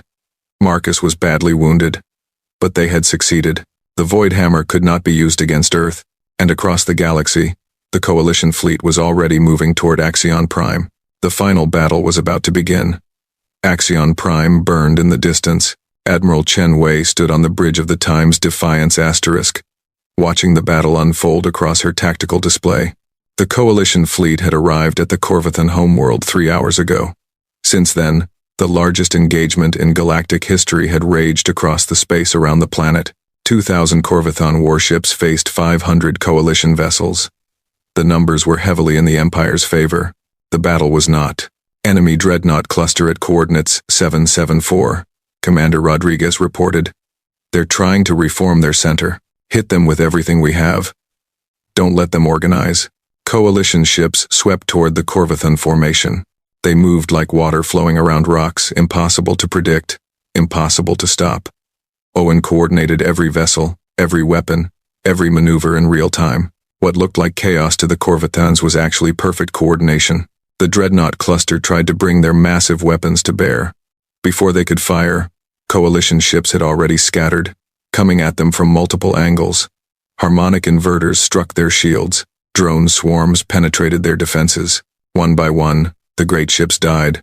High Arbiter Zethron watched from his throne room in the Imperial Palace on Axion Prime. The palace sat at the top of a mountain that had been carved into a monument to Corvathan power, a structure so tall it touched the upper atmosphere. From here, Zethron had ruled an empire of 1,000 stars. Now he watched that empire die. High Arbiter, one of his remaining advisors, said, "The orbital defenses are failing. The Coalition fleet is breaking through. Then send more ships. There are no more ships. We have committed everything." Zethron's ancient hands gripped the arms of his throne.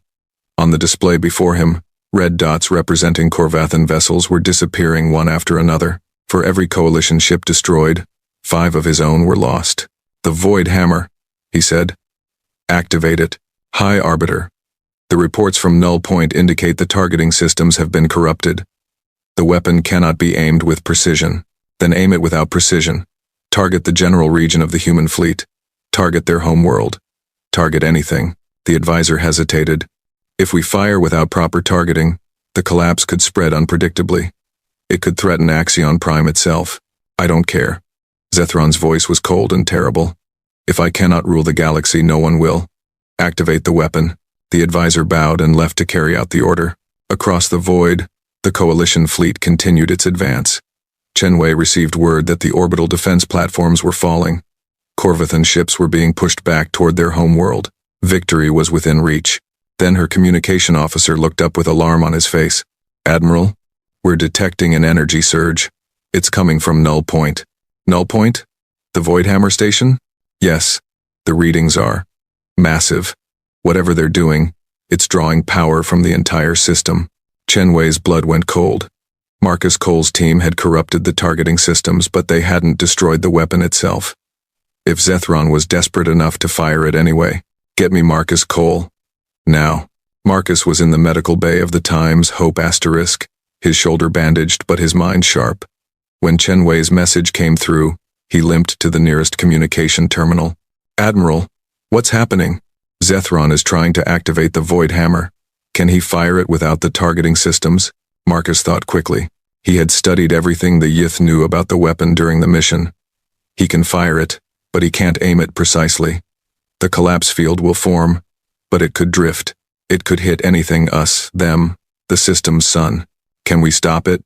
The weapon takes time to charge. If we destroy the station before it reaches full power, the collapse field won't form properly. It'll dissipate harmlessly. How much time? Marcus checked the readings being transmitted to him. 20 minutes. Maybe less. Chen Wei looked at the tactical display. The null point station was on the far side of the system, too far for most of her fleet to reach in time. But there was one option. I'm taking the Times Defiance asterisk, she said, and anyone fast enough to follow me. 20 ships broke away from the main coalition fleet.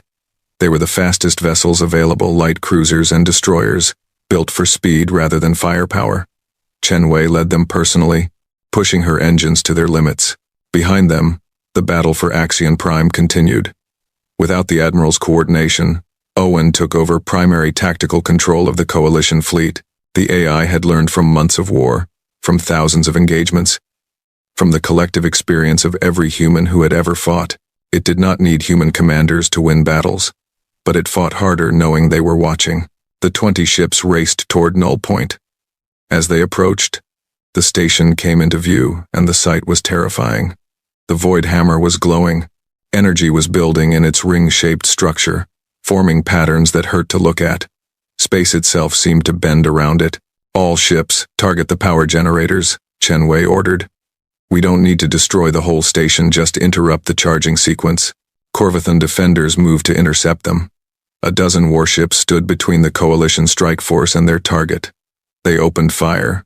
The first coalition ship exploded. Then the second. Chen Wei's vessels were outgunned, outmatched, but they kept coming. For Earth, someone shouted over the communication channel. For the coalition, another voice answered. The strike force hit the Corvathan defenders like a hammer hitting glass. Ships died on both sides. Explosions lit up the void. The Times Defiance Times took hit after hit, its shields failing, its hull breaching. Chen Wei didn't stop. She drove her ship directly at the station, weapons blazing.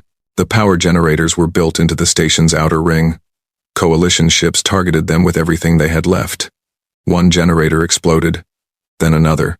Warning alarms filled the air. The charging sequence was destabilizing. Admiral, Rodriguez shouted, the weapon is still building power. It's not enough. Chen Wei looked at the tactical display. Half her ships were gone. The Times Defiance Times was crippled. One more generator needed to be destroyed to stop the weapon. She made her decision. All surviving ships, disengage, fall back to safe distance. Admiral? That's an order. Chen Wei turned to face her bridge crew. It's been an honor serving with you. Now get to the escape pods. They understood. Some protested, some cried, but they obeyed. One by one, they abandoned the bridge until Chen Wei was alone. She took the helm herself. The Times Defiance Times was dying, systems failing, fires spreading through its corridors, but its engines still worked, and she could still steer. Owen, she said, are you there? Always, Admiral. The AI's voice was calm and steady. Calculate the best angle of impact to destroy that last generator. Calculating. Admiral, I must inform you that this action will result in your death. I know. Chen Wei looked at the void hammer, growing brighter by the second. But it will save everyone else. That's a trade I'm willing to make. A pause. Then Owen spoke again. Admiral, it has been an honor to fight alongside you. On behalf of all Owen units, on behalf of humanity, thank you. Chen Wei smiled. Then she pushed the engines to maximum and aimed the Times Defiance Times at the final generator.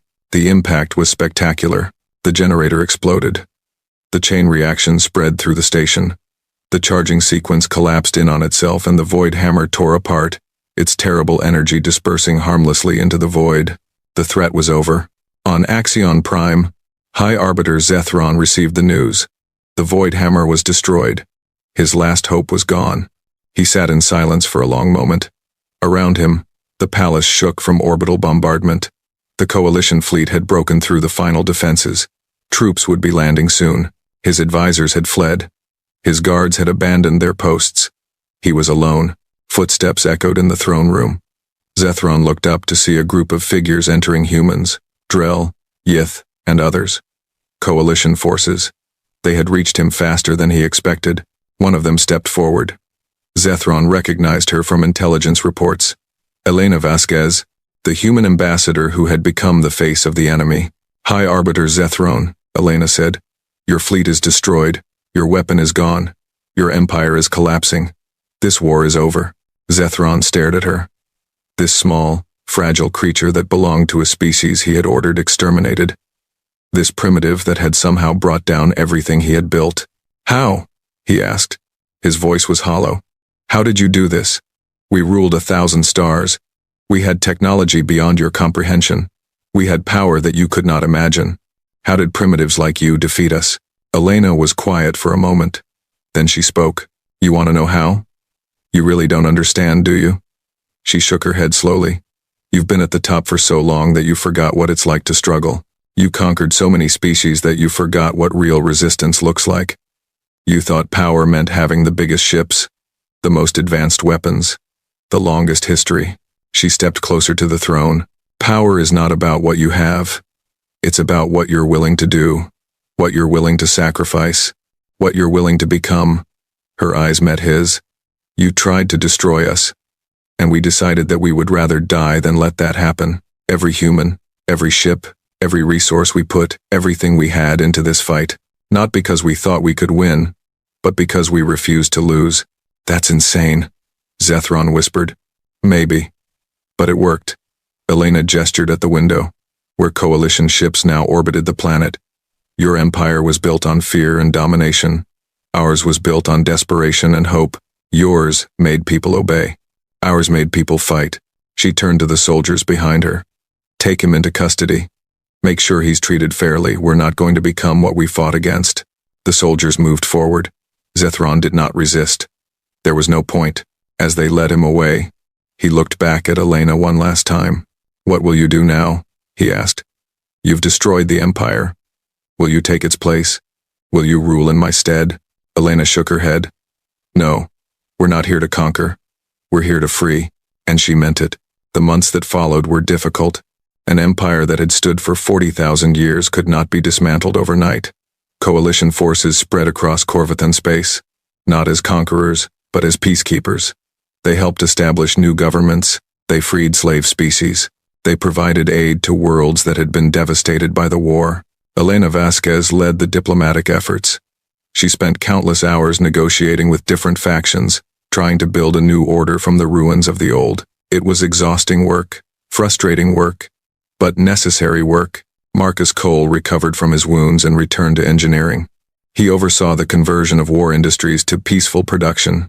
Ships that had been built to destroy were rebuilt to explore, to trade, to connect. Owen was adapted from a warfare system to a coordination network that helped the coalition function. The Yith emerged from millennia of slavery to become one of the leading voices in the new galactic order. Their engineering expertise helped rebuild what had been destroyed. Nexus became the first Yith to hold a position of real authority, not as a servant, but as a partner. The Drell established their independence and began to heal from generations of trauma. Therak remained a military leader, but his soldiers now protected the peace instead of fighting the war. And the Corvathans? Some of them clung to the old ways, refusing to accept that their empire was gone. These faced resistance from the coalition and from their own people who were tired of endless conflict, but many others embraced the change. Admiral Therex, who had secretly helped the coalition during the war, became a leader in the Corvathan Reformation movement.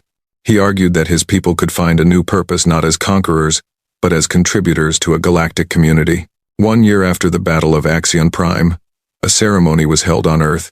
Delegates from across the galaxy gathered in a great hall to sign the Charter of the Galactic Coalition, a document that established a new order based on cooperation, mutual respect, and shared governance.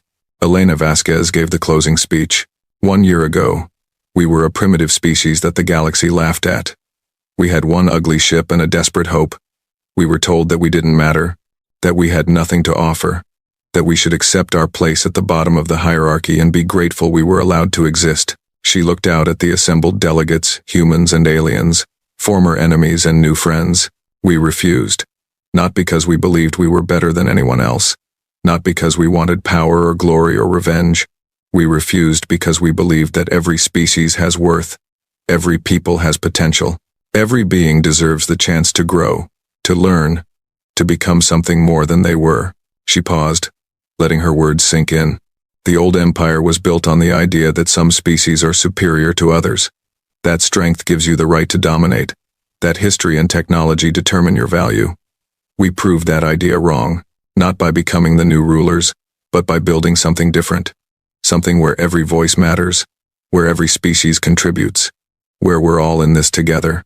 She looked at Marcus Cole, standing in the crowd. At Nexus and Theric, at the thousands of beings who had fought and sacrificed and hoped.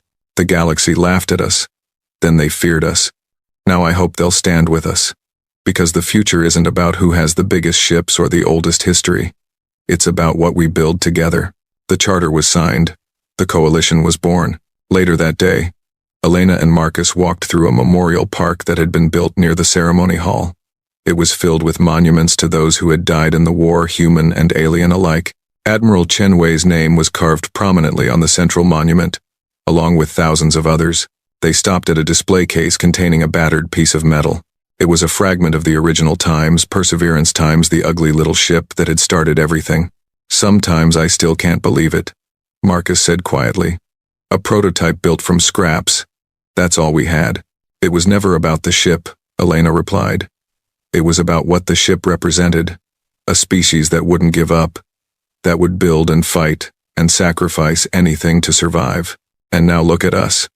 Marcus gestured at the sky, where ships from dozens of species moved peacefully through Earth's orbit. Partners with beings we never knew existed. Leaders of a coalition that spans the galaxy. Are you proud? Marcus thought about the question. He thought about the lives lost, the battles fought, the moments of despair when victory seemed impossible. He thought about Admiral Chen Wei, steering her dying ship into the Void Hammer to save everyone else. He thought about all the people who had given everything so that this moment could exist. I'm grateful, he said finally. Proud seems like the wrong word. We did what we had to do. Other species helped us. We helped them. Now we're building something new together. He paused. I guess I'm hopeful. That's probably the best word. Elena nodded. She understood. They stood in silence for a while, looking at the fragment of the Times Perseverance asterisk. Then Elena noticed something, a small plaque that had been added beneath the display case. She hadn't seen it before. She leaned closer to read it. The plaque said, asterisk. They laughed because they saw what we were. They screamed because they learned what we become. Asterisk. Elena smiled. It was a good summary. She looked up at the stars, the same stars that humans had wondered about for thousands of years. That they had finally reached. That they now shared with countless other species. The galaxy had underestimated humanity. That had been a mistake. But humanity had also learned something important. They had learned that they were not alone. That the universe was vast and full of life. That strength came not from domination, but from connection. The prototype that had been laughed at was just the beginning. The real story, the story of what humanity and their allies would become, was just getting started, and it was going to be magnificent. The Grand Assembly Chamber stretched out like a small world unto itself. Its ceiling rose so high that artificial clouds drifted near the top, and the walls curved in a perfect circle that seemed to have no beginning and no end. 47 species gathered here today, just as they had gathered every 100 years for the past 3 centuries. This was the Centennial Summit, where the Galactic Concordat renewed its vows of peace and cooperation. Ambassador Chiron of Theraxia stood near the entrance, his 4 eyes wide with wonder. This was his first summit, his first time seeing so many different forms of life in one place. There were the towering Vexari with their crystalline skin that sang when they moved. The small, quick Pithrani who never seemed to stop moving. The ancient Draconians, whose scales had turned silver with age. All of them wore the formal robes of their people. All of them carried themselves with dignity and purpose. Chiron was young for a diplomat, barely 40 cycles old. His mentor had died suddenly and he had been thrust into this role with only basic training. He felt like a child among giants, but he was determined to learn, to understand, to serve his people well. As he walked through the chamber studying the seating arrangements, something caught his attention. In the front row, where the most ancient and powerful species sat, there was an empty seat. It was not simply empty like a seat waiting to be filled. It was pristine, untouched, as if no one had ever sat there. The seat was made of a beautiful blue-green marble that seemed to swirl with patterns like water and land mixed together.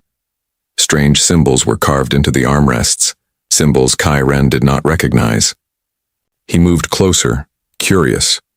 The seats on either side were occupied. To the left sat a Vexari elder whose name Kai Ren did not know. To the right was an empty space where a Cathari representative would soon sit. But this middle seat, this beautiful throne of blue-green stone, remained empty. "Excuse me," Kai Ren said to the Vexari elder. His translator device converted his words into the musical tones of the Vexari language. "May I ask why this seat is empty?" The Vexari elder turned to look at him. Her crystalline face showed no expression, but her body's song changed to a minor key. It was a sound of discomfort. "You are new to the summit," she said. It was not a question. "Yes, honored elder. I am Ambassador Kai Ren of Thraxia. This is my first centennial summit." The elder's song grew quieter. "Then you would not know. That seat has been empty for 300 years. It will remain empty for 300 more and 300 after that." "But why?" Kai Ren asked. "Surely such a prominent seat should be filled. What species does it belong to?" The Vexari elder turned away. "Ask someone else, young one. I do not speak of such things." Kai Ren felt confused and slightly insulted, but he did not press the matter. Instead, he asked others. A Pithrani diplomat gave him a nervous laugh and changed the subject. A draconian warrior simply stared at him until he walked away. An elderly Cathari administrator patted him on the shoulder with one of her 6 arms and said, "Some questions are better left unasked." But Kai Ren was young and curious, and the mystery of the empty seat consumed him. During the opening ceremonies, he found himself staring at it instead of listening to the speeches. During the diplomatic receptions, he asked more subtle questions, trying to learn what everyone seemed to know but would not say. Finally, on the 3rd day of the summit, an old Vexari chancellor named Sorthian approached him. Sorthian was ancient even by Vexari standards. His crystalline body had begun to cloud with age, and his song was slow and deep like the rumble of distant thunder. "You want to know about the empty seat?" Sorthian said. It was not a question. "Yes, honored Chancellor. Everyone refuses to speak of it. What secret could be so terrible?" Sorthian's song became sad. "It is not terrible, young ambassador. It is shameful. Shameful for us, not for them." He gestured to a quiet corner of the reception hall. "Come, I will tell you what you wish to know." They sat in a private alcove where the noise of the party could not reach them. Sorthian was quiet for a long moment, his crystal body humming softly as he gathered his thoughts. "That seat belongs to Earth," he finally said. "Earth?" Kai Ren had never heard of this species. "A species called humans. They live on the 3rd planet of a yellow star they call Sul, far out in the unfashionable arm of the galaxy. 300 years ago, we discovered them. They had just developed faster-than-light travel. Their ships were crude but functional. Their technology was generations behind ours, but they had reached the stars, and so we contacted them." "That is standard procedure," Kai Ren said. "We always welcome new species to the Concordat." "Yes," Sorthian agreed. "We sent our finest. Diplomats, our most decorated admirals, our most learned scholars. We brought gifts and offers of friendship. We showed them the wonders of our civilization. We offered them membership in the Concordat. We offered them protection, trade, knowledge, a place among the great species of the galaxy." "That sounds generous. What went wrong?" Sorthian's song became harsh, like metal scraping on metal. "They refused." Kai Ren blinked all 4 eyes in surprise. "Refused? But why would any species refuse such an offer?" "That is what we asked them." Our diplomats were confused. Never before had a species rejected the Concordat. We thought perhaps we had not explained properly. We sent more envoys. We made more generous offers. We promised them technology, wealth, security. Still they refused. What did they say? They said many things, but I remember one meeting in particular. It was transmitted back to us and I watched it myself. A human admiral stood before our diplomats. She was old by their standards, with gray hair and scars on her face. She had fought in their wars, back when they fought among themselves. And she said these words, "We don't join, we don't submit, we don't bow. We thank you for your offer, but humanity charts its own course." Kyren felt a chill run through his body. That is, very prideful. Yes, we thought so too. The council was offended. How dare this young species, barely out of their own star system, reject the wisdom and protection of the Concordate? Some argued we should leave them alone, let them learn their lesson when the dangers of the galaxy found them. But others argued that no species could be allowed to stand apart. It set a bad example. It suggested that the Concordate could be refused. What did the council decide? Sorthian's song became almost silent. They decided to enforce compliance. Not through war, they said. Just a simple blockade. Cut off Earth's access to the wider galaxy. Prevent their ships from traveling beyond their own system. Make them isolated and alone. Eventually they would see reason. Eventually they would beg to join. And did they? No. Sorthian's song swelled with something Kyren had never heard before in the normally peaceful Vexari. It sounded like fear. They did not beg. They did not negotiate. They fought. But you said their technology was generations behind yours. How could they fight? That is what we thought. We stationed a fleet at the edge of their system. 30 ships. More than enough to maintain a blockade against their primitive vessels. The humans sent one ship to meet us. Just one. It was a small diplomatic cruiser, unarmed. Our admiral thought they were coming to negotiate. He was wrong. Sorthian paused, and Kyren leaned forward, captivated despite himself. The human ship approached the flagship of our fleet. When it was close enough, it sent a single message. "You are blocking our way. Move or be moved." Our admiral laughed. He thought it was bravado, the bluster of a weak species trying to appear strong. He refused to move. The human ship turned around and left. That was wise of them. We thought so. But 3 hours later the human ship returned. Only this time it was not alone. It came with 50 ships. Old cargo vessels, colony ships, mining craft. Nothing military, nothing dangerous. Our admiral still did not take them seriously. And then the humans did something we did not expect. They accelerated to ramming speed. Kyren felt his breathing quicken. They rammed your ships? Yes.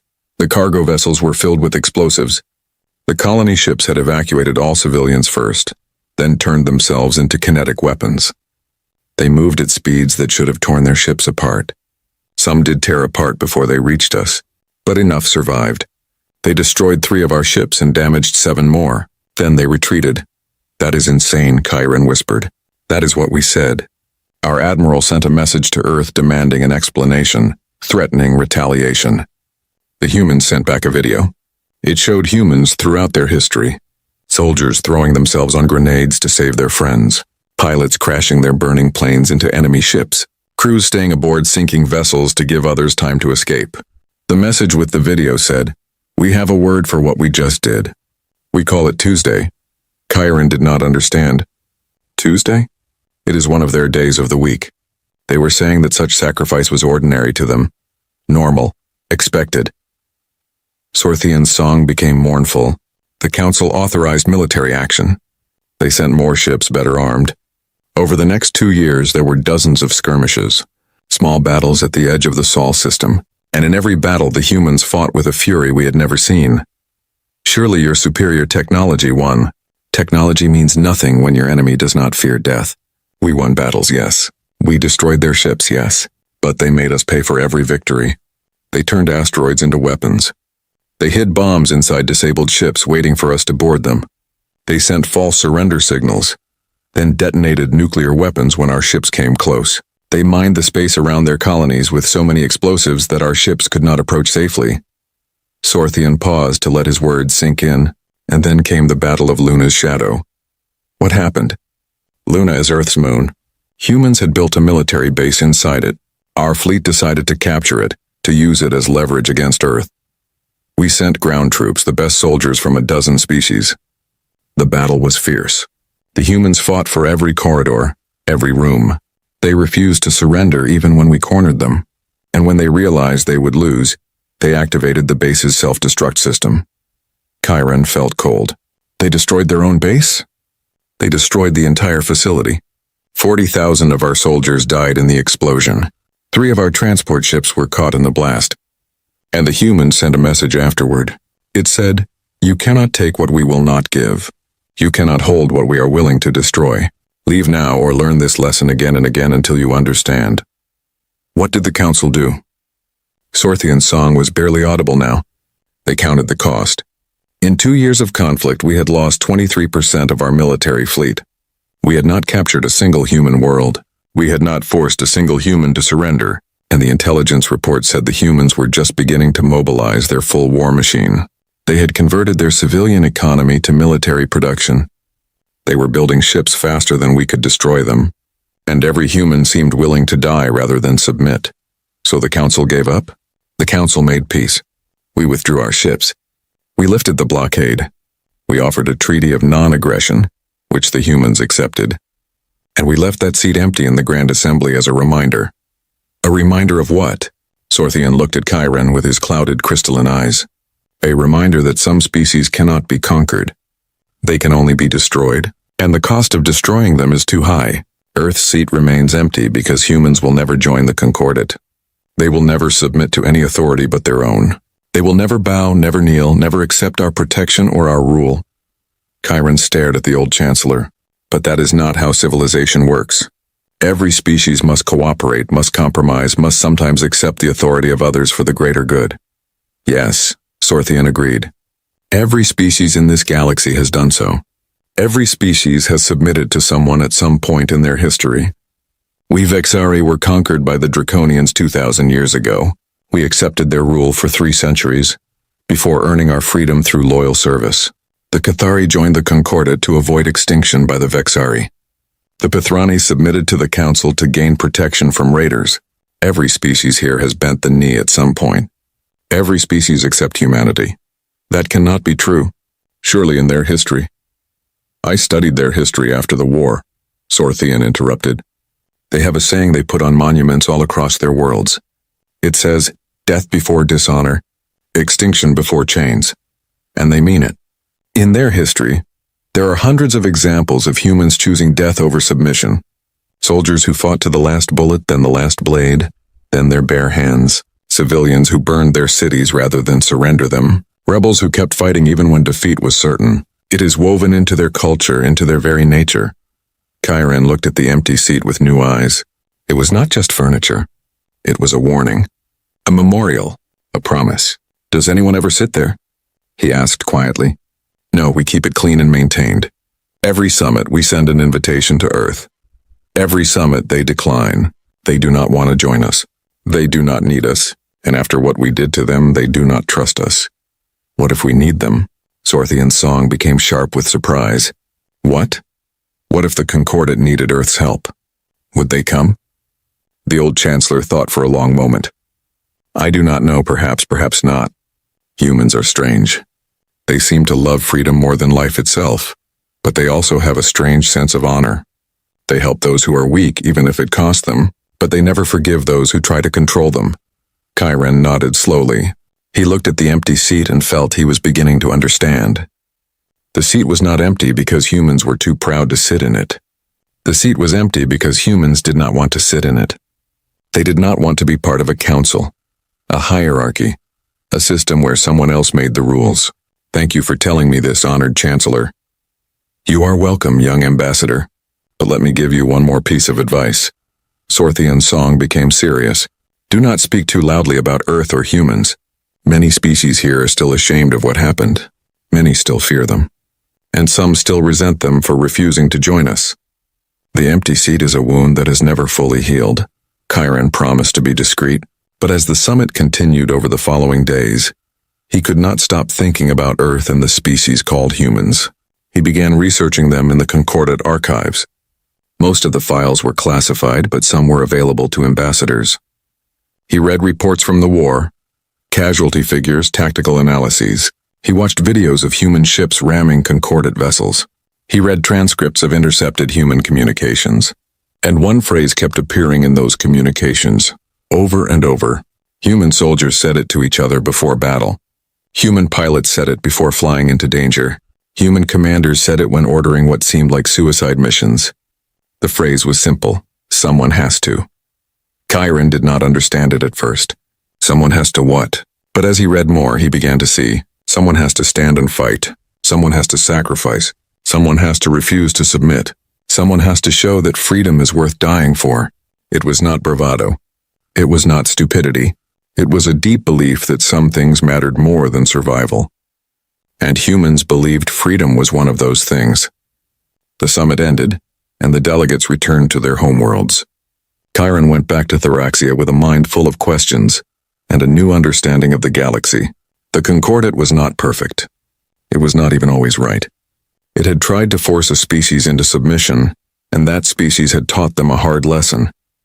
Earth's seat remained empty, and somewhere out in the unfashionable arm of the galaxy, on the third planet of a yellow star, humans lived their lives free and unchained, answering to no one but themselves. Chiron wondered if he would ever meet a human. He wondered what they would be like. He wondered if they were as fierce as the stories said, or if the stories had grown bigger than the truth. He would get his answer sooner than he expected. But that is a story for another time. Chiron could not let the mystery rest. The empty seat haunted him, and the stories Sorthian had told him felt incomplete. There were details missing, pieces of the puzzle he needed to find. So when he returned to Theraxia after the summit, he did something that most young diplomats would never dare. He began requesting classified files about the human conflict. His first dozen requests were denied. His 20th request was denied with a warning to stop asking. His 35th request earned him a visit from his superior, Ambassador Prime Valthix, who looked at him with disappointment in all four eyes. "Why are you obsessed with this species?" Valthix asked. "They are not part of the Concordat. They are not our concern." "Knowledge is always our concern," Chiron replied. "How can we be good diplomats if we do not understand the galaxy we live in?" Valthix could not argue with that. He was old and tired, ready to retire, and he did not have the energy to fight with his young subordinate. "Fine, I will grant you access to the witness testimonies. But Chiron, be careful. Some knowledge changes you, and not always for the better." The files arrived the next day. Hundreds of hours of recorded interviews with soldiers, pilots, and commanders who had fought against humanity. Chiron locked himself in his private study and began to watch them. What he saw would stay with him forever. The first testimony was from a Cathari commander named Velrix. She sat before the camera with 5 of her 6 arms folded, the 6th tapping nervously on the table. Her compound eyes looked haunted. "We thought it would be easy," she said. "Our ships were faster, our weapons more powerful, our sensors more advanced. We encountered a human patrol ship near the asteroid belt. Just one ship, small and outdated. Our captain hailed them and ordered them to stand down and prepare to be boarded. The humans refused." Velrix paused, her mandibles clicking in distress. "We disabled their engines with a precision shot. We disabled their weapons. We even damaged their life support systems. The ship was drifting, powerless. We approached to take the crew prisoner. That is when they opened fire with small arms." "Small arms?" the interviewer asked. "Handheld weapons. Personal firearms. They were shooting at our ship with guns that could barely scratch our hull. It was pointless, stupid. We told them to stop, that they were only wasting ammunition. They sent back a message, 'Come and take us.' So we boarded their ship." Velrix's voice became quieter. "There were only 20 humans on that ship. 20 against our boarding party of 80. We had powered armor and energy weapons. They had rifles and desperation. The battle lasted 3 hours. 3 hours for 20 humans in a dead ship with no power and failing life support. They fought us in the dark. They fought us in corridors filled with smoke. They fought us until every single one of them was dead." "And your casualties?" 37 wounded, 12 dead. We lost more soldiers taking that one ship than we lost in the entire siege of the Cathari homeworld a century ago. Velrix looked directly at the camera. That was when I understood. Humans do not surrender. It is not in their nature. They will fight until they win or until they die. There is no middle ground with them. Chiron paused the video, feeling sick. He got up and walked around his study, trying to process what he had heard. 20 humans against 80 trained soldiers in powered armor. It should have been a massacre. It was a massacre, but not the kind anyone expected. He sat down and played the next testimony. This one was from a Draconian pilot named Scarthul. Draconians were known for their warrior culture, their love of honor and combat, but Scarthul looked shaken as he spoke. I was part of the blockade fleet, he said. We had orders to prevent any human ships from leaving the Sol system. One day, a convoy of human colony ships approached our position. 20 ships all moving together. These were not warships. They were civilian vessels designed to carry families to new worlds. Our admiral hailed them and ordered them to turn back. The humans refused. Scarthul's clawed hands gripped the edge of the table. The convoy kept coming. We fired warning shots across their path. They did not slow down. Our admiral was frustrated but not worried. He ordered us to target their engines, disable them without destroying them. We did. We hit every ship in the convoy, crippling their propulsion systems. They should have stopped. They did not stop. What did they do? They kept coming. With no engines, they used maneuvering thrusters. When those failed, they used escape pods as makeshift rockets, pushing the ships forward. It took them 2 days to reach our position. 2 days of watching these massive ships crawl toward us with no weapons, no defenses, just stubborn determination. What happened when they reached you? Scarthul closed his eyes. We saw the evacuation pods launching, thousands of them scattering in all directions. We realized too late what was happening. The humans had evacuated everyone from the colony ships. And then the ships exploded. Exploded? They had packed them with explosives. Antimatter charges, nuclear weapons, chemical explosives. Everything they had. 20 colony ships became 20 enormous bombs. 3 of our ships were destroyed immediately. 5 more were damaged so badly they had to retreat, and the human survivors in the escape pods scattered so widely that we could not capture them all. Most of them made it to safe harbors beyond our blockade. Scarthul opened his eyes and looked at the camera. I am Draconian. My people have fought in 100 wars. We value courage and honor in battle, but what the humans did that day was not courage. It was something beyond courage. It was a willingness to sacrifice everything, even their homes and possessions, to achieve their goal. I still have nightmares about those 20 ships crawling toward us. I knew they were going to do something terrible, but I could not stop them. Chiron turned off the video and sat in silence. He felt cold despite the warm temperature of his study. These were not stories of brave heroes fighting impossible odds. These were stories of an entire species that refused to accept defeat, no matter the cost. He played another testimony, and another, and another. Each one told a similar story. Humans who fought in damaged ships with no life support, breathing through masks as they fired their weapons. Humans who set traps in their own space stations, luring concordate soldiers into ambushes. Humans who pretended to surrender, then activated bombs when their captors came to take them prisoner. One video showed the aftermath of a battle. A Concordat captain walked through a destroyed human outpost, his camera recording everything. The walls were scorched black. The floors were covered in debris, and on every wall written in human languages were messages. We will never submit. Death before chains. You will pay for every inch. Earth remembers. The captain's voice was shaken as he narrated. They knew they were going to die. They knew they could not win. But they left these messages anyway. They wanted us to know that killing them did not mean defeating them. Chiron watched testimony after testimony. Days turned into weeks as he absorbed the horror and the awe of what humanity had done, and slowly a picture began to form in his mind. This was not just about one species refusing to join the Concordat. This was about a fundamental difference in worldview. Every species in the Concordat understood that survival was the highest goal.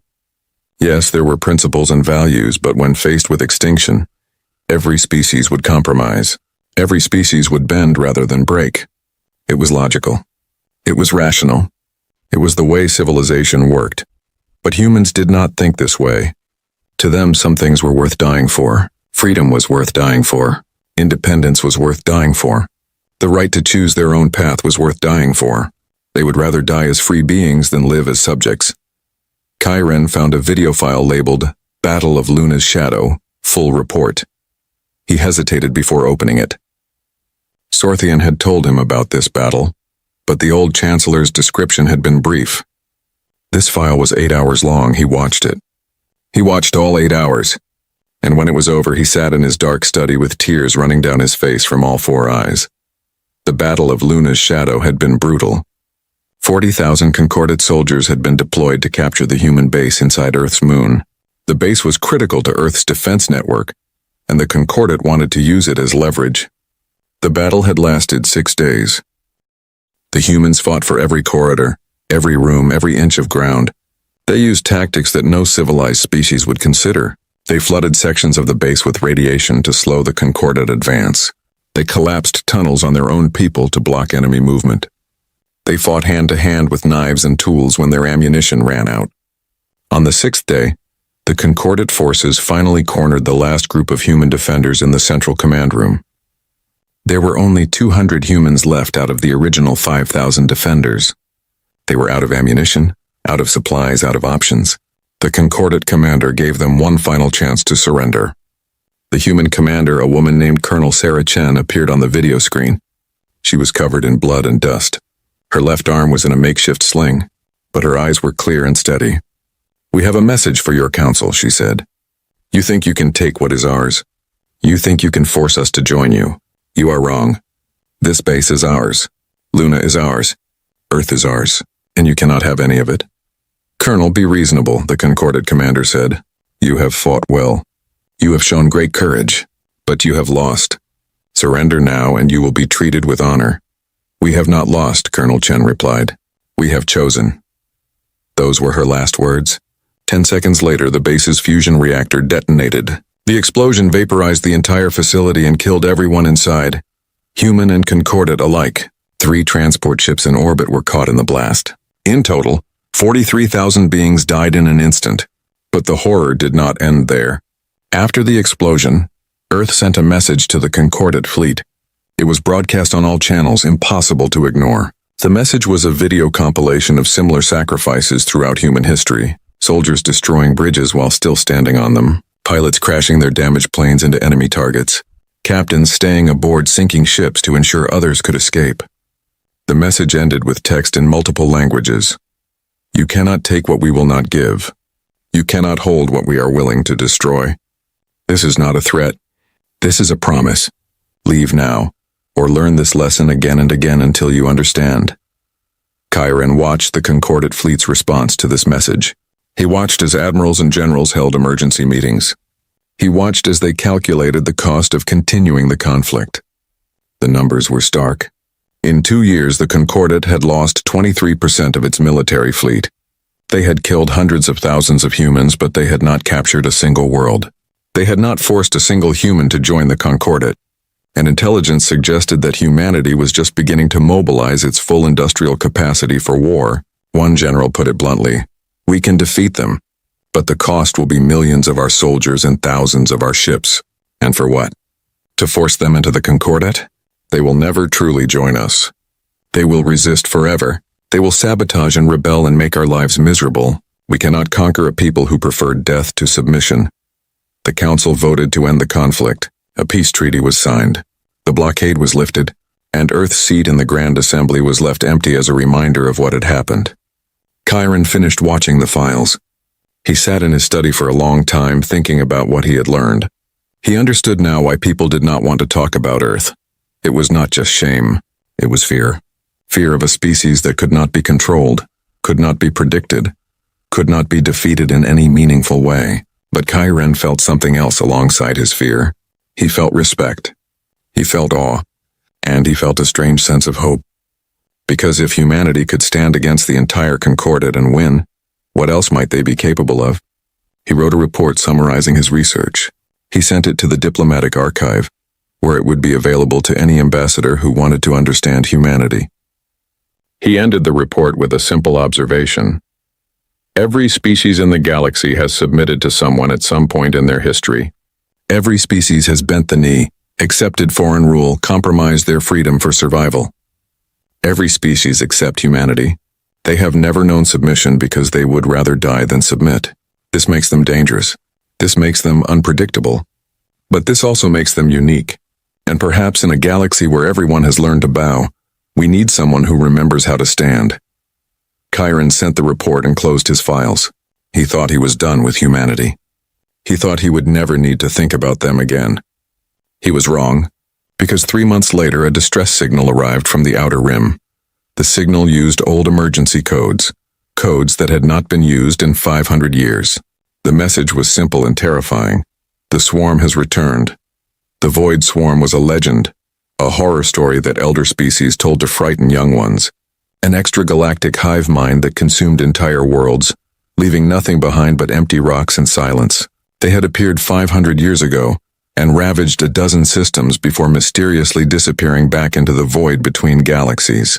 Now they had returned, and this time they were not leaving. Chiron stood in the emergency council session and listened to the reports. 12 species had already been wiped out. Their homeworlds were lifeless husks. The swarm did not negotiate. It did not take prisoners. It simply consumed everything and moved on. The council was in chaos. Some species proposed immediate surrender. Others wanted to flee to the far side of the galaxy. No one had any idea how to fight something that could not be reasoned with and could not be stopped. That was when Chiron stood up. His legs felt weak, but his voice was strong. "We must ask Earth for help." The chamber fell silent. Everyone turned to stare at him. And then the shouting began. "Ask those savages for help. They humiliated us. They would probably join the swarm just to spite us." But Chiron stood his ground. He looked at the council and spoke the truth that everyone was avoiding. "We need someone who knows how to fight without hope of victory. We need someone who refuses to surrender even when defeat is certain. We need someone who has never known submission. We need humanity." The vote was close. Many species refused to support asking Earth for help, but enough were desperate enough to try. A delegation was assembled, and Chiron, because he had suggested it, was chosen to lead it. They traveled to the Sol system. They requested permission to dock at Titan Station, humanity's military headquarters, and they waited to see if humanity would even talk to them, let alone help them. The species that had tried to blockade Earth, tried to force them into submission, was now coming to beg for their aid. Chiron did not know what would happen, but he knew one thing: everything was about to change. Titan Station hung in orbit around Saturn's largest moon like a fortress made of steel and defiance. It was massive, larger than any station the Concordat had ever built. Chiron watched it grow bigger through the viewport of their diplomatic ship and felt his heart beating faster with anxiety. The station bristled with weapons, and dozens of human warships patrolled around it in perfect formation. "They have been tracking us since we entered the system," said Commander Zixral, a draconian warrior who served as the delegation's military advisor. "Very thorough, very professional. They have not fired on us," noted Ambassador Prell of the Vexari. Her crystalline body hummed with nervous tension. "That is encouraging." Chiron hoped she was right. The delegation consisted of representatives from 7 species, all carefully chosen. No one from the species that had been most aggressive during the blockade. No one who had spoken harshly about humanity in the past. Just diplomats who were known for being reasonable and fair. Still, Chiron expected a cold reception at best. At worst, the humans might simply refuse to see them. They had every right to be angry. The docking procedures were smooth and efficient. Human technicians guided their ship into a berth without any problems. When the delegation emerged from their ship, they found a small welcoming party waiting. 20 human Marines in formal dress uniforms stood at attention. At the front was a tall woman with gray hair and sharp eyes. She wore an admiral's insignia on her uniform. "I am Admiral Elizabeth Chen," she said. Her voice was calm but not warm. "Welcome to Titan Station. Please follow me." Chiron felt something cold settle in his stomach. Chen. He knew that name. Colonel Sarah Chen had been the commander who destroyed the Luna base. This must be a relative, perhaps her mother or aunt. The humans had sent someone with every reason to hate the Concordat. They were led through the station's corridors. Everything was clean and functional. Human crew members stopped and saluted as Admiral Chen passed. But they also stared at the alien visitors with expressions that ranged from curiosity to hostility. Chiron could not blame them. Finally, they arrived at a large conference room.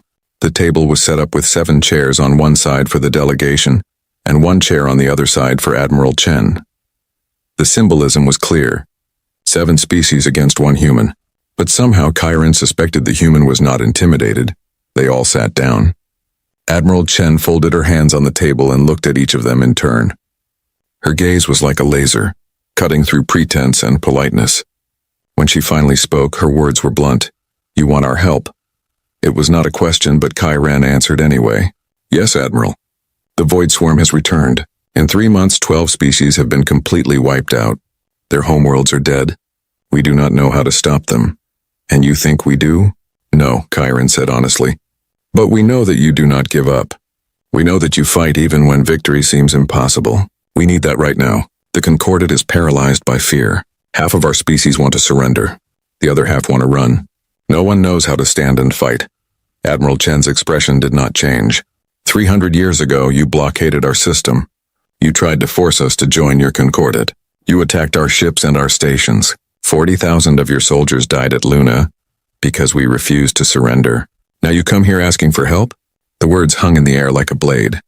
Ambassador Prell started to speak, probably to offer some diplomatic explanation, but Chiron held up a hand to stop her. He looked directly at Admiral Chen and spoke from his heart. "We were wrong. 300 years ago we were arrogant and foolish. We thought that because we were older and more advanced we had the right to tell you what to do. We thought strength meant control. You taught us that real strength is choosing when to fight and what to fight for. You taught us that freedom cannot be forced. We learned that lesson at a terrible cost, but we learned it." Admiral Chen's eyes narrowed slightly. "Pretty words, Ambassador. But words are easy. What makes you think we should risk our lives for species that tried to conquer us?" "Because that is what you do," Chiron said simply. "I have studied your history. I have read about your wars. You fought each other for centuries before you reached the stars. But when the fighting was over, you helped each other rebuild. Your strongest nations helped your weakest. Your richest helped your poorest. You have a saying, 'We are our brother's keeper.' You help those who need help even if they have wronged you in the past." "That applies to other humans," Admiral Chen said coldly. "You are not human. No, we are not. But the swarm does not care about species or politics or old grudges. It just consumes everything. If it destroys the Concordat, it will not stop there. It will keep moving through the galaxy until it finds Earth. And then you will face it alone, without allies, without warning. Help us now and you help yourselves." Admiral Chen leaned back in her chair. For a long moment she said nothing. The silence stretched until it became painful. Finally she spoke. "I need to be honest with you, Ambassador. I do not like the Concordat. I do not like what you tried to do to my people. My daughter died at Luna. She was Colonel Sarah Chen. She was the commander who detonated the base rather than surrender." Chiron felt his blood freeze. This was not just a relative. This was the mother of the woman who became a legend. The woman whose sacrifice had helped end the war. "I am sorry for your loss," Chiron said quietly. "Your daughter was very brave." "My daughter was 28 years old," Admiral Chen said, and for the first time emotion cracked through her controlled exterior. "She should have lived to be 100. She should have had children and grandchildren. But she died because your people tried to take what was not yours. So no, Ambassador, I do not want to help you. I want to let you face the consequences of living in a dangerous galaxy without being strong enough to protect yourselves." The delegation sat in shocked silence. This meeting was over. They had failed. But then Admiral Chen continued. "However, I am not the only one who makes decisions for humanity. This must go to the Assembly. They will debate and vote. I will give them my recommendation, but the choice is theirs. What will you recommend?" Ambassador Prell asked. "I do not know yet," Admiral Chen admitted. "Part of me wants to say no and let you suffer as we suffered. But another part of me knows that my daughter did not sacrifice herself so humanity could become the same kind of petty tyrants who tried to control us. She died so we could remain free, and free people get to choose their own path even if that path is difficult." She stood up and the delegation quickly followed suit. "You will stay here as our guests while the Assembly debates. It should take about 72 hours. During that time, you are free to move around the station, speak with our people, see how we live. Maybe it will help you understand us better." With that, Admiral Chen left the room. The delegation stood in stunned silence. That could have gone better, Commander Zixral muttered. Over the next 3 days, the delegation did as Admiral Chen suggested. They walked through Titan Station and observed humanity. What they saw surprised them. The station was not just a military base. It was a city in space. There were families here, children playing in parks under artificial sky. There were markets and restaurants and entertainment centers. There were schools and hospitals and places of worship. The humans had not just built a fortress, they had built a home. Chiron watched human children play a game that involved chasing each other and laughing. He saw human couples walking hand in hand. He saw old humans teaching young ones how to repair equipment. He saw a species that valued life and joy and community. But he also saw the other side. He watched Marines training in combat simulations. He saw engineers designing new weapons. He saw pilots practicing attack runs. He saw a species that was ready to fight at any moment, that never forgot the lessons of their history. One evening, Chiron found himself in an observation deck, looking out at Saturn's rings. A young human joined him. She wore an engineer's uniform and looked to be about 25 years old. "Beautiful, is not it?" she said. "I never get tired of this view." "Yes," Chiron agreed. "Your station is impressive. You have built something remarkable here." "Thanks. I helped design the water recycling system." She looked proud. Then she glanced at him curiously. "You are part of the delegation, right?" "The ones asking for help with the swarm?" "Yes. I am Ambassador Chiron of Thraxia. I am Engineer Lisa Tanaka." She held out her hand and Chiron carefully shook it, mimicking the human gesture. "Can I ask you something?" "Of course. Why should we help you?" "Your people tried to conquer us." It was the same question Admiral Chen had asked, but from a civilian perspective. Chiron thought carefully before answering. "Because the swarm is different from anything you have faced. It does not want territory or resources or political power, just wants to consume everything living. If it destroys us, it will come for you eventually. This is not about politics. This is about survival for all life in the galaxy." Lisa thought about this. "My grandmother fought in the blockade war. She was a pilot. She told me stories about ramming cargo ships into your fleet. She said it was the scariest thing she ever did, but also the thing she was most proud of. She helped protect Earth's freedom. Your grandmother was very brave." "She also taught me something else," Lisa said. "She taught me that freedom is not just about saying no to tyrants. It is also about choosing who you help and why. We fought for the right to make our own choices. That includes the choice to help others, even if those others were once our enemies." "Do you think humanity will help us?" Lisa smiled. "I think so. We are human. We cannot stand by and watch genocide even if the victims once wronged us. It is not in our nature. We are stubborn like that." The 72 hours passed slowly. The delegation waited anxiously for the Assembly's decision. They knew that humanity's answer would determine the fate of the Concordat, and possibly the entire galaxy. Finally, they were summoned back to the conference room. Admiral Chen was there, but so were 3 other humans. They introduced themselves as representatives of the Human Assembly. There was an old man named Secretary Park who represented the civilian government, a younger woman named General Torres who represented the military, and a middle-aged man named Dr. Okafor who represented the scientific community. Secretary Park spoke first. "Ambassador Chiron, the Human Assembly has completed its debate regarding your request for assistance against the Void Swarm. I will not lie to you." The debate was intense. Many people argued that we should refuse, that the Concordat deserves whatever happens to them. Chiron's heart sank. This was it, rejection. But Secretary Park continued. "However, many others argued that we cannot let our past grievances blind us to present dangers. The swarm is a threat to all life. If we do nothing and it destroys you, it will eventually come for us. Moreover, many argued that humanity's strength comes from our principles, not just our weapons. One of those principles is that we protect those who cannot protect themselves." He paused, and Chiron barely dared to breathe. After 72 hours of debate, the Assembly voted. The vote was close, but the result is clear. Humanity will help you fight the Void Swarm. Relief flooded through Chiron so strongly that he almost collapsed. Around him, the other delegates showed similar reactions. They had hoped, but they had not truly believed it would happen. "However," Admiral Chen interrupted, her voice sharp, "there are conditions." "Of course," Chiron said quickly. "Whatever you need. First, we will not fight under Concordat command. The human defense fleet will operate as an independent ally, not as a subordinate force. You can coordinate with us, but you cannot order us. Understood. Second, we will use our own tactics and strategies. We know that some of our methods are considered brutal or uncivilized by concordate standards. Too bad. We fight the way we fight, and you will not interfere. Agreed. Third, after this is over, assuming we survive, Earth's relationship with the concordate does not change. We are helping you now, but we are not joining you. Our seat in your grand assembly will remain empty. We will remain independent and free.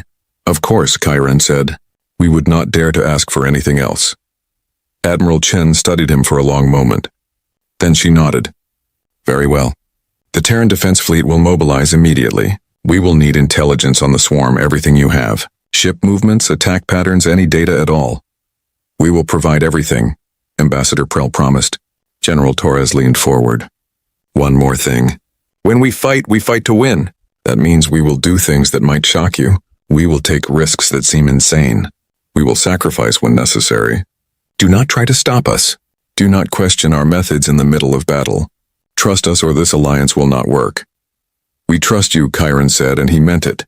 You are our only hope. Dr. Okafor spoke for the first time. His voice was gentle but firm. Then let us hope that hope is enough. We have studied the limited data you provided about the swarm. It is like nothing we have ever seen. This will not be easy. Many of us will die. We understand, Chiron said quietly, and we are grateful for your sacrifice. Admiral Chen stood up and everyone followed. The fleet will be ready to deploy in 48 hours. I suggest you return to the Concordate and prepare your people. When we arrive at the front lines, things are going to get very loud and very violent. Make sure your civilians are safe. The delegation left Titan Station with hope in their hearts for the first time in months. They had done the impossible. They had convinced humanity to help. Now they just had to hope that it would be enough. As their ship pulled away from the station, Chiron looked back at the massive structure. Somewhere inside, thousands of humans were preparing for war. They were checking weapons, running simulations, saying goodbye to loved ones. They were getting ready to fight for a concordate that had once tried to destroy them. Chiron remembered something engineer Lisa Tanaka had said. We cannot stand by and watch genocide, even if the victims once wronged us. It is not in our nature. Maybe, Chiron thought, that was what made humanity special, not their stubbornness or their willingness to fight, but their choice to help others even when those others did not deserve it. Their refusal to let old hatreds determine their actions. He hoped it would be enough. Because the swarm was coming, and the galaxy was about to learn what happened when humanity went to war not for conquest or revenge, but for something much more dangerous. Their principles. The Terran Defense Fleet arrived at the front line 6 days after leaving Titan Station. Chiron watched from the bridge of the Concordate command ship as 200 human vessels dropped out of faster-than-light travel in perfect formation. It was impressive and terrifying in equal measure. Admiral Chen had not come with the fleet. Instead, command had gone to Admiral Marcus Webb, a veteran of the blockade war. He was younger than Chen, maybe 50 years old by human standards, with dark skin and calculating eyes. When he appeared on the communication screen for the first time, he wasted no words on pleasantries. Concordate Command, this is Admiral Webb of the Terran Defense Fleet. We are ready to coordinate operations. Send us your current tactical situation. The Concordate Admiral of Exari named Sorthex transmitted all available data. Webb studied it for less than a minute before responding. Your defensive line is too thin. You are trying to protect too many systems at once. The swarm will punch through wherever it focuses its force. We need to consolidate and choose which systems to defend. We cannot abandon those systems, Sorthex protested. There are billions of civilians on those worlds. Then evacuate them, Webb said bluntly. Move them to more defensible systems. Fight where you can win, not where you will lose. That will take time. The swarm could attack any of those systems before we finish evacuating. Then we buy you time. Webb smiled, and it was not a friendly expression. That is what humans do best. Over the next 2 weeks, the Terran Defense Fleet operated in ways that shocked the Concordate forces. Human ships would suddenly appear in systems the swarm was about to attack. They would engage the enemy just long enough to delay them, then retreat before being overwhelmed. They took losses, but never catastrophic ones. They seemed to know exactly how far they could push before breaking. Chiron watched one of these engagements from the safety of the command ship. A swarm fleet had entered the Kepler 442 system, where a Pithrani colony was still evacuating. 15 human ships appeared to intercept them. The swarm fleet numbered over 200 vessels. "They are going to be destroyed," Sorthek said, his crystalline voice tight with concern. But the humans did not fight the way the Concordat expected. They did not form a defensive line. They did not try to hold position. Instead, they scattered into small groups and attacked from multiple directions at once. They hit the swarm fleet like stinging insects, darting in to fire their weapons and darting away before the enemy could respond effectively. The swarm tried to adapt. It concentrated its forces to chase down individual human ships. But whenever it did, the humans used their superior speed to escape, leading the swarm away from the colony. For 3 hours, the humans played this deadly game, sacrificing 2 ships to buy time for the civilians below. By the time the swarm broke through the human harassment and reached the colony, the last transport ship was leaving orbit. The planet was empty. The swarm had found nothing to consume. Admiral Webb appeared on the communication channel, his face covered in sweat. His ship had taken damage in the fighting. "Kepler 442 is clear. Moving to the next system." "Admiral, you lost 2 ships," Sorthek said. "I am sorry. We knew the risks." The crews volunteered. "We got everyone off that planet. That is what matters." Webb's image flickered as his ship's system struggled. "Sending you our tactical analysis of the swarm's behavior. They are fast and aggressive, but they are predictable. They always take the shortest path to their target. We can use that." Over the next month, the pattern repeated across a dozen systems. The humans would delay the swarm just long enough for evacuations to complete. They lost ships, but they saved millions of lives. And more importantly, they began to figure out how the swarm thought. Dr. Okafor, who had come with the fleet as chief scientific advisor, presented his findings to a joint meeting of Concordat and human commanders. "The swarm is a hive mind," he explained, "but it is not infinitely flexible. It operates on something like instinct. When it sees prey, it attacks. When it encounters resistance, it commits more force. It does not retreat. It does not negotiate. It just keeps coming until it wins or until it is destroyed." "We already knew this," said a Concordat general. "How does this help us?" "Because we can use its predictability against it," Okafor said. He pulled up a tactical display. "The swarm is like water flowing downhill. It always takes the path of least resistance, so we make certain paths look easier than others. We bait them into traps." Admiral Webb nodded. "We also need to hit them psychologically." "They are a hive mind," Sorthek objected. "They do not have psychology." "Everything with intelligence has psychology," Webb countered. "The swarm makes decisions based on analysis of cost versus benefit. It calculates how many resources it will take to consume a target. If the cost is too high, it might change its approach. We need to make ourselves too expensive to eat. How do we do that?" Webb's smile was grim. "We show them what happens when they fight humanity. We show them that we do not surrender, we do not break, and we do not die quietly." The plan that emerged was audacious and terrifying. The Concordat would abandon several outer systems, making it look like they were in full retreat. The swarm would follow, eager for easy prey, but those systems would be trapped. Human ships rigged with antimatter charges would be hidden among the asteroids and debris. Automated stations would broadcast false life signs to attract the swarm. And when the swarm committed its forces, everything would explode at once. "This plan will destroy significant amounts of Concordat property," a counselor objected. "Multiple space stations, mining facilities, terraforming equipment." "Better to lose property than lives," Chiron said. He had been given a position as liaison between the Concordat and the human fleet. "Admiral Webb is right. We need to hurt them badly enough that they hesitate." The plan was approved. Over the next 2 weeks, the Concordat forces pulled back from 6 systems. They made it look panicked and disorganized, like they were fleeing in terror. The swarm took the bait. Its forces surged forward, eager to consume the abandoned worlds. The humans called it Operation Burning Gate because they were closing the gate with fire.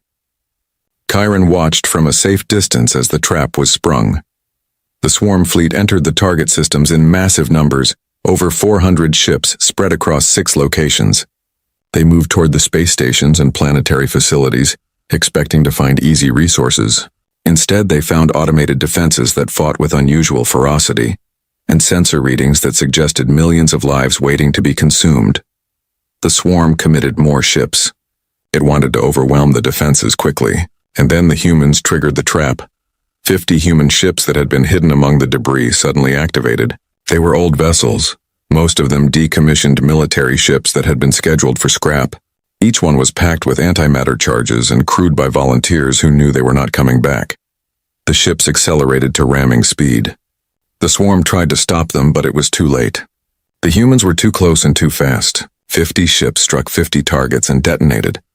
The explosions were like miniature stars being born. Space itself seemed to tear apart. The swarm ships caught in the blast were vaporized instantly. Those on the edge of the blast radius were crippled. Debris from destroyed ships became shrapnel that tore through the swarm formation. But the trap was not finished. The automated stations the swarm had been approaching were also bombs. They detonated in sequence, creating a chain reaction that rippled through all 6 systems. In less than 10 minutes, 40% of the swarm's vanguard fleet was destroyed. And then the humans did something even more shocking. They broadcast a message on all swarm communication frequencies. It was not a tactical message or a demand for surrender. It was a video compilation of human history. The video showed humans throughout the ages facing extinction and refusing to submit. It showed cities burning while people fought in the streets. It showed ships sinking while crews fired their last shots. It showed soldiers charging into impossible situations because retreat was not an option. It showed disasters and wars and catastrophes, and humans always standing back up, always refusing to quit. The video ended with a simple message in multiple languages and mathematical codes that any intelligent species could understand. We are the species that refuse to die. We have survived ice ages and plagues and wars and disasters. We have been knocked down 1,000 times, and 1,000 times we have stood back up. We do not know how to surrender. We do not know how to give up. Try to consume us and you will choke. Try to destroy us and you will break your teeth. We are humanity and we are not afraid of you.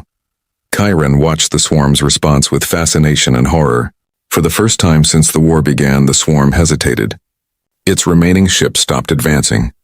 They held position for 3 hours, presumably while the hive mind analyzed what had happened. What is it doing? Sorthex asked. It is thinking, Admiral Webb said. It is calculating whether consuming the Concordat is worth the cost if humans are involved. It is trying to figure out what kind of species deliberately sacrifices its own people just to make a point. Your volunteers, Chiron said quietly. The ones on those 50 ships. They knew they would die. Yes, we asked for volunteers and we had 10 times more people apply than we had ships available. We had to turn people away. Webb's voice was steady, but Chiron could hear the weight of command in it. Every single volunteer understood the mission. Every single one of them chose to die so others could live. That is what makes us human, Ambassador. We die for what we believe in. The swarm's response came suddenly. Its forces retreated from all contested systems. They pulled back to the edge of Concordat space and regrouped. For the first time in recorded history, the Void Swarm had encountered prey it could not easily consume, and it had chosen to reassess. We hurt them, General Torres said, studying the tactical displays. But they are not defeated. They are just being cautious now. How long do we have? Sorthex asked. Days, maybe weeks. The swarm is analyzing our tactics. It will adapt. When it comes back, it will be harder to fight. But the temporary victory gave the Concordat something precious. Hope. For the first time since the swarm returned, people believed they might survive. The evacuation efforts continued, but now they had time to do it properly. Civilian populations were moved to fortified systems. Defense fleets were reorganized. And most importantly, Concordat forces began studying human tactics. Chiron found himself giving lectures to Concordat military officers about human military philosophy. It was strange teaching warriors and admirals about a species he had barely understood a few months ago. Humans see war differently than we do, he explained to a room full of skeptical officers. We see war as a failure of diplomacy, something to be avoided if possible and ended quickly if not. Humans see war as sometimes necessary, and when they fight to win. They do not hold back. They do not worry about appearing civilized. They worry about survival. That is barbaric, one officer objected. Perhaps, Chiron agreed. But it is also effective. The swarm does not care about civilization or rules or proper behavior. It only understands force. And humans understand how to use force without hesitation or regret. A draconian general spoke up. My people are warriors. We understand honor in combat. But what the humans did, sacrificing 50 ships and their crews, that was not war. That was insanity, was it? Chiron challenged. Those 50 ships destroyed 200 swarm vessels. That is a 4-to-1 kill ratio. Mathematically, it was an excellent exchange. But more than that, it sent a message. The swarm now knows that humanity will pay any price to win. That knowledge makes the swarm cautious, and caution gives us time. The draconian general considered this. You have learned much about humans, Ambassador. Yes, and the most important thing I learned is this. Humans do not fight for territory or resources or glory. They fight for principles. They fight for ideas. And you cannot kill an idea by destroying ships or taking planets. Ideas only die when people stop believing in them. Humans believe in freedom and independence, in the right to stand against tyranny. As long as they believe, they will fight. 3 weeks after Operation Burning Gate, the swarm returned. But this time it was different. The swarm had adapted. Its ships moved more carefully, checking for traps. Its forces attacked in smaller, more coordinated groups instead of massive waves. It had learned to respect its enemy. The war entered a new phase. The Concordat and human forces worked together more closely now, coordinating their attacks and defenses. The humans taught the Concordat to be aggressive, to take risks, to sacrifice when necessary. The Concordat taught the humans patience, logistics, and the value of preserving resources. Slowly, painfully, they began to push the swarm back. Every system was fought for desperately. Every victory cost lives, but the tide was turning. The swarm had met an enemy it could not simply consume. It had met humans, and humans refused to be eaten quietly. Chiron stood on the bridge of the command ship and watched the battle displays. Human ships and Concordat vessels fought side by side now, covering each other, coordinating their movements. They were not one fleet, but they were allies, real allies forged in the fire of desperate combat. Admiral Webb appeared on the communication screen.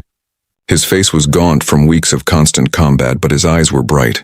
Ambassador, the swarm is retreating from the Cornix system. We have pushed them back to the edge of the galaxy. If we hit them hard now, we can break their offensive completely. What do you need?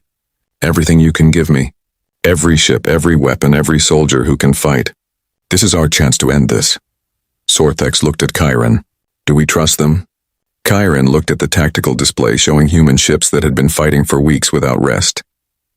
He thought about the volunteers who had died at Burning Gate. He thought about Admiral Chen and her daughter Sarah. He thought about engineer Lisa Tanaka and her grandmother, who had rammed cargo ships into Concordat vessels 300 years ago. Yes, Chiron said. We trust them. Give Admiral Webb everything he asks for. The final battle was about to begin.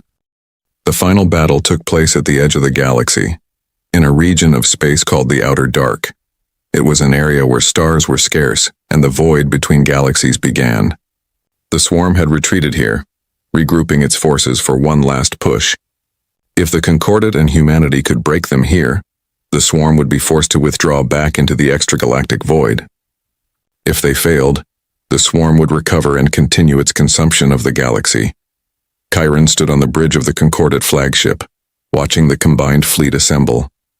300 Concordat ships of various designs and sizes. 200 human vessels, many showing damage from weeks of continuous combat.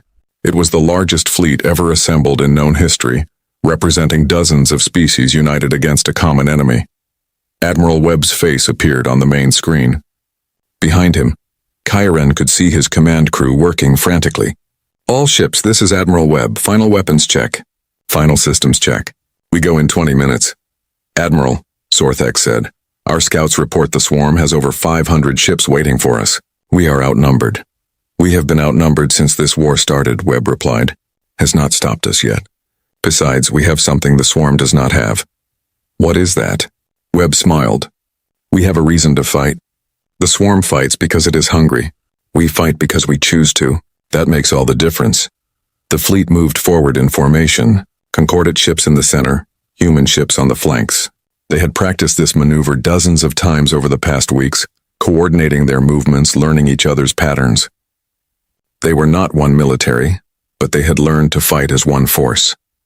As they approached the swarm position, Chiron saw something on the sensors that made his blood run cold. The swarm had not just 500 ships.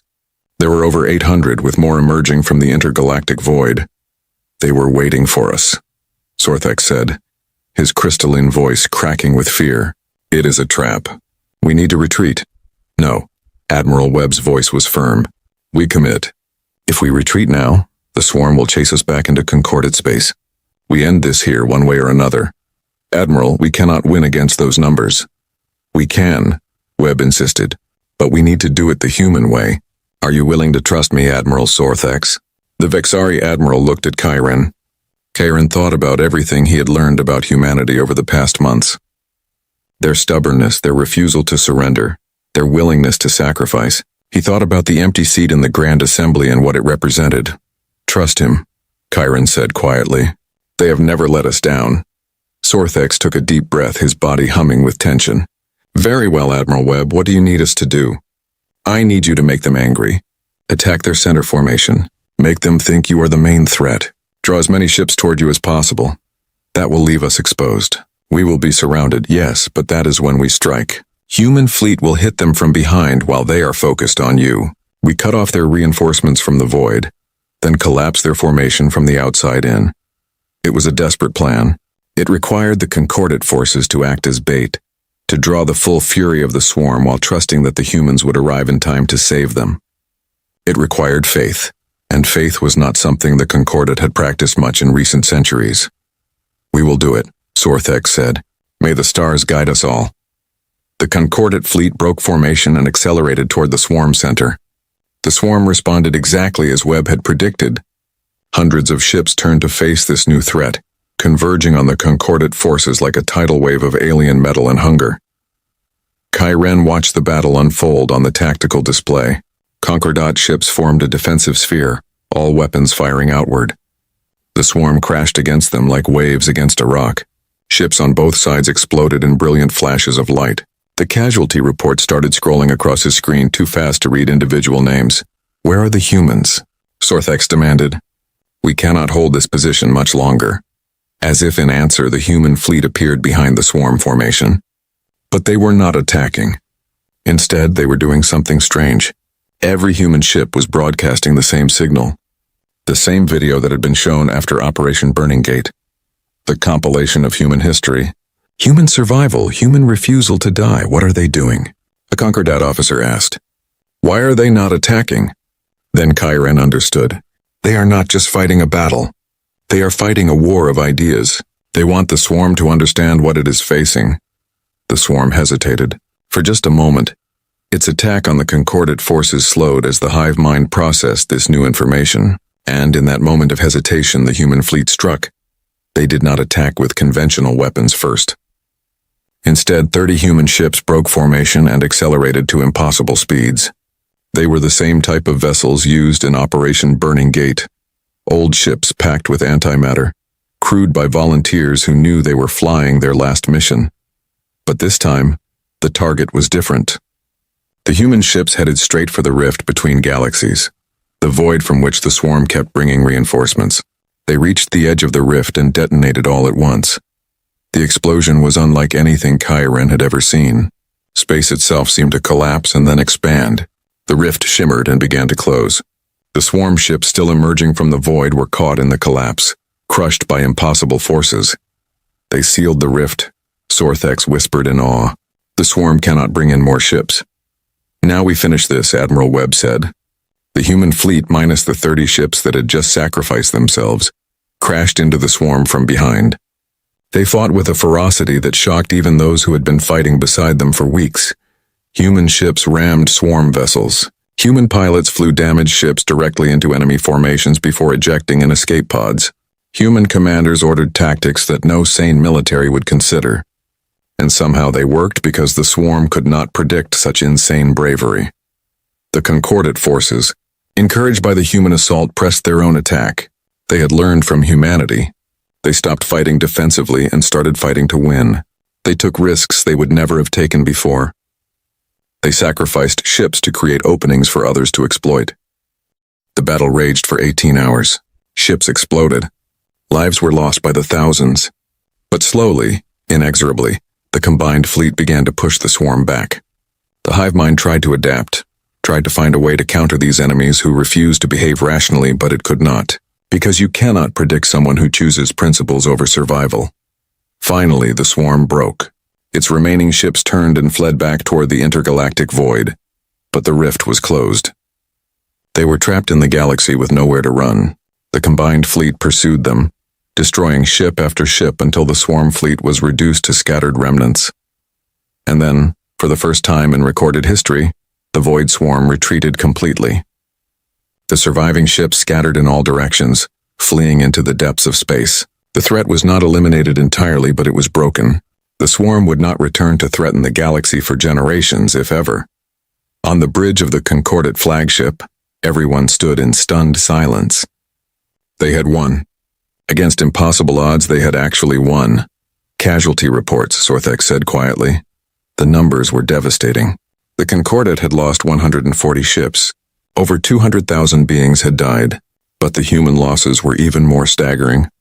They had lost 90 ships, including the 30 volunteers who closed the rift.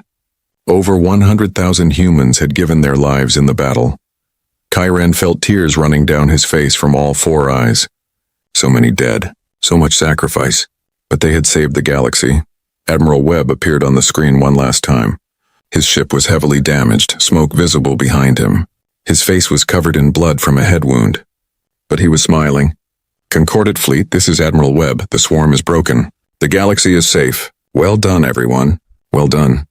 The communication cut off as Webb's ship lost power. Kyran watched rescue vessels moving to assist the damaged human ships. So many of them were barely functional, held together by emergency repairs and stubborn determination. 3 weeks later, the surviving ships returned to Concordat space. They were greeted as heroes. Every system they passed through celebrated their victory. Species that had been on the edge of extinction were now safe, and they knew who to thank. The Concordat Council called for a grand ceremony to honor their saviors. They prepared Earth's seat in the Grand Assembly, polishing it until it gleamed. They drafted speeches about eternal friendship and mutual cooperation. They designed medals and awards. They prepared everything for the moment when humanity would finally take its place among the great species of the galaxy. Kyran was chosen to be the official liaison who would formally invite humanity to join the Concordat. It was considered a great honor, and he accepted with mixed feelings. He had come to understand humans well enough to suspect they would not accept. Admiral Chen arrived for the ceremony. Not Admiral Webb, who was still recovering from his injuries. Chen came as Earth's official representative, along with a delegation of a dozen other humans. They were given rooms in the finest hotels, treated with the utmost respect, and honored in every way possible. The day of the ceremony arrived. The Grand Assembly chamber was packed with representatives from all 47 Concordat species. Additional observers filled every available space. This was history being made, and everyone wanted to witness it. Earth's seat sat in the front row, pristine and empty as it had been for 300 years. Sorthex gave a speech about courage and sacrifice. Other ambassadors spoke about the debt the galaxy owed to humanity. The speeches went on for hours, building toward the moment when Admiral Chen would be asked to take Earth's seat and formally join the Concordat. Finally, the moment came. Sorthex turned to Admiral Chen. Admiral, on behalf of the Galactic Concordat and all species here represented, we invite you to take Earth's rightful place among us. We offer you full membership with all rights and privileges. We offer our friendship, our alliance, our eternal gratitude. Please take your seat. The chamber fell silent. Every eye was on Admiral Chen as she walked forward. She moved slowly, her footsteps echoing in the vast chamber. She reached Earth's seat and stood before it, looking down at the blue-green marble carved with ancient human symbols. And then she walked past it. A confused murmur ran through the assembly. Chen walked to the center of the chamber and turned to face everyone. When she spoke, her voice was amplified throughout the hall. We did not fight for a seat, she said simply. We fought because extinction offends us. Whether it is our extinction or yours, we cannot stand by and watch intelligent life be destroyed. That is who we are. That is what we do. She paused, looking around the chamber at all the different species gathered there. 300 years ago, you asked us to join your Concordat. You asked us to submit to your rules, your laws, your authority. We refused then, and we refuse now. Not because we hate you or want to remain apart, but because submission is not in our nature. But Admiral, Sorthex protested, we no longer ask for submission. We offer partnership, equality, friendship. I know, Chen said gently, and we accept your friendship. We accept your partnership. But we will stand beside you as equals, not as members. We will answer your distress calls as allies, not as subjects of the Concordat. We will help you when you need help. Not because a council voted to send us, but because we choose to help. She gestured to the empty seat. You wanted us to take that seat to fill it, to join your hierarchy. But Earth's seat will remain empty, not because we are too proud to sit in it, but because we understand something important. The moment you take a throne, you begin to defend it. You start to worry about power and politics and position. Humanity has no interest in thrones. We are too busy defending something far more important. What is that? Chiron asked, though he already knew the answer. Freedom, Chen said. The right to stand unchained under our own stars. The right to choose our own path. The right to say yes or no based on our own judgment, not someone else's authority. That is what we fought for 300 years ago. That is what we fought for in this war. And that is what we will always fight for. She looked directly at Chiron. You asked me once if humans would help the Concordat if you needed it. Today you have your answer. Yes, we will help. Not because we are part of your organization, but because we believe in protecting life. We believe in standing against tyranny and oppression. Whether that tyranny comes from a hive mind that wants to consume you, or from well-meaning councils that want to control you. The chamber was completely silent. No one knew what to say. This was not how the ceremony was supposed to go. Then something unexpected happened. Chiron began to applaud. He stood up from his seat and clapped his hands together in the human gesture of appreciation. The sound echoed through the silent chamber. Slowly, others joined him. Sorthex was next, his crystalline body singing a song of respect. Then the draconian delegation stood, roaring their approval in their traditional way. One by one, all 47 species rose to their feet and honored Admiral Chen and humanity. They were not applauding because humanity joined the Concordat. They were applauding because humanity had taught them something they had forgotten, that freedom is not given, it is chosen. That real strength is not about control but about choice, that the greatest gift you can give someone is not protection or security, but respect for their right to be free. The applause continued for 10 minutes. When it finally died down, Sorthex approached Admiral Chen. We understand, he said. Earth's seat will remain empty. But humanity will always have a voice in this assembly. You may not be members, but you will be heard. We grant you permanent observer status. You may attend our meetings, speak your mind, offer your counsel, but you will have no obligations. You are free to come and go as you please, to help or not help as you choose. Chen considered this. We accept. But know this, if you call for help, we will come. Not every time, not for every reason, but when the cause is just and the need is real, humanity will stand with you. That is our promise. That is all we can ask, Sorthex said. Thank you, Admiral Chen. Thank you to all of humanity. The ceremony ended not with humanity joining the Concordat, but with a new kind of alliance. An alliance between free peoples who chose to stand together without being bound together. It was unprecedented in galactic history, but then so was humanity. After the ceremony, Chiron found Admiral Chen standing alone, looking at Earth's seat. He approached her carefully. May I join you, he asked. Of course, Ambassador. They stood together in silence for a moment. Finally, Chiron spoke. I studied your history. I watched the recordings of the blockade war. I learned about your daughter Sarah and what she did at Luna. Chen's expression tightened. She was a good soldier. A good daughter. I miss her every day. She saved the galaxy, Chiron said. If the blockade war had continued, humanity might have been too weak to help us against the swarm. If she had not made her sacrifice, if humanity had not taught the Concordat to respect your freedom, we might not have had the courage to ask for your help. In a strange way, her death 300 years ago saved all of us. Chen was quiet for a long time. When she spoke, her voice was thick with emotion. That would have made her happy.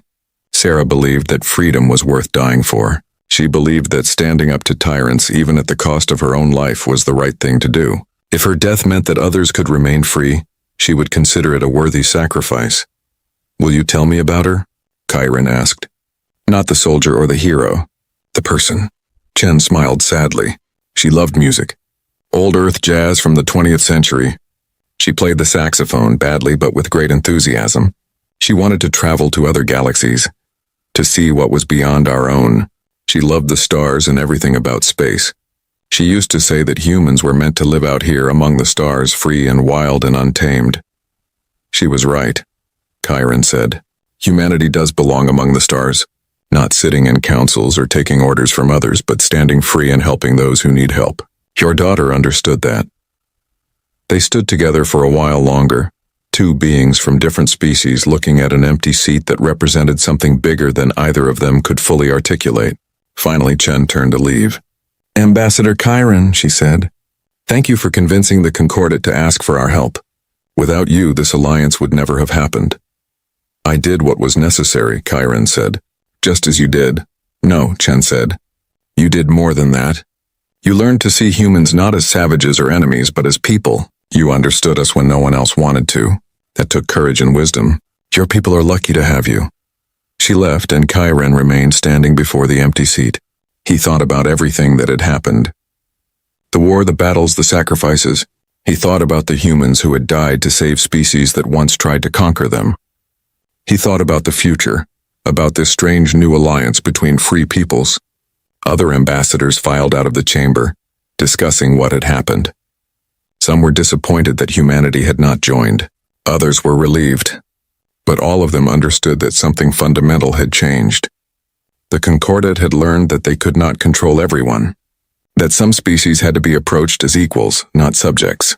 Chiron was the last to leave the chamber. As he walked toward the exit, he looked back one more time at Earth's seat. It sat there in the front row, beautiful and empty, a monument to freedom and choice. He smiled. Earth's seat would remain untouched for another 1,000 years. Not because humanity was too proud to sit there, but because they understood something the galaxy was only beginning to learn. Freedom is not about where you sit or who gives you permission. Freedom is about the right to stand on your own, to make your own choices, to live your own life under your own stars. And humanity had no interest in sitting down. They were too busy standing up for what they believed in. As Chiron left the chamber, he felt hope for the future. The galaxy had changed. It had learned from humanity that freedom cannot be conquered, only chosen. And that lesson would echo through the stars for generations to come. Somewhere on Earth, on the third planet of a yellow star, humans lived their lives as they always had, free, unchained, answering to no one but themselves. And somewhere in the grand assembly of the Galactic Concordat, a seat made of blue-green marble sat empty, waiting for no one, representing everything that mattered. Earth's seat was left untouched, for Earth had never known submission and never would.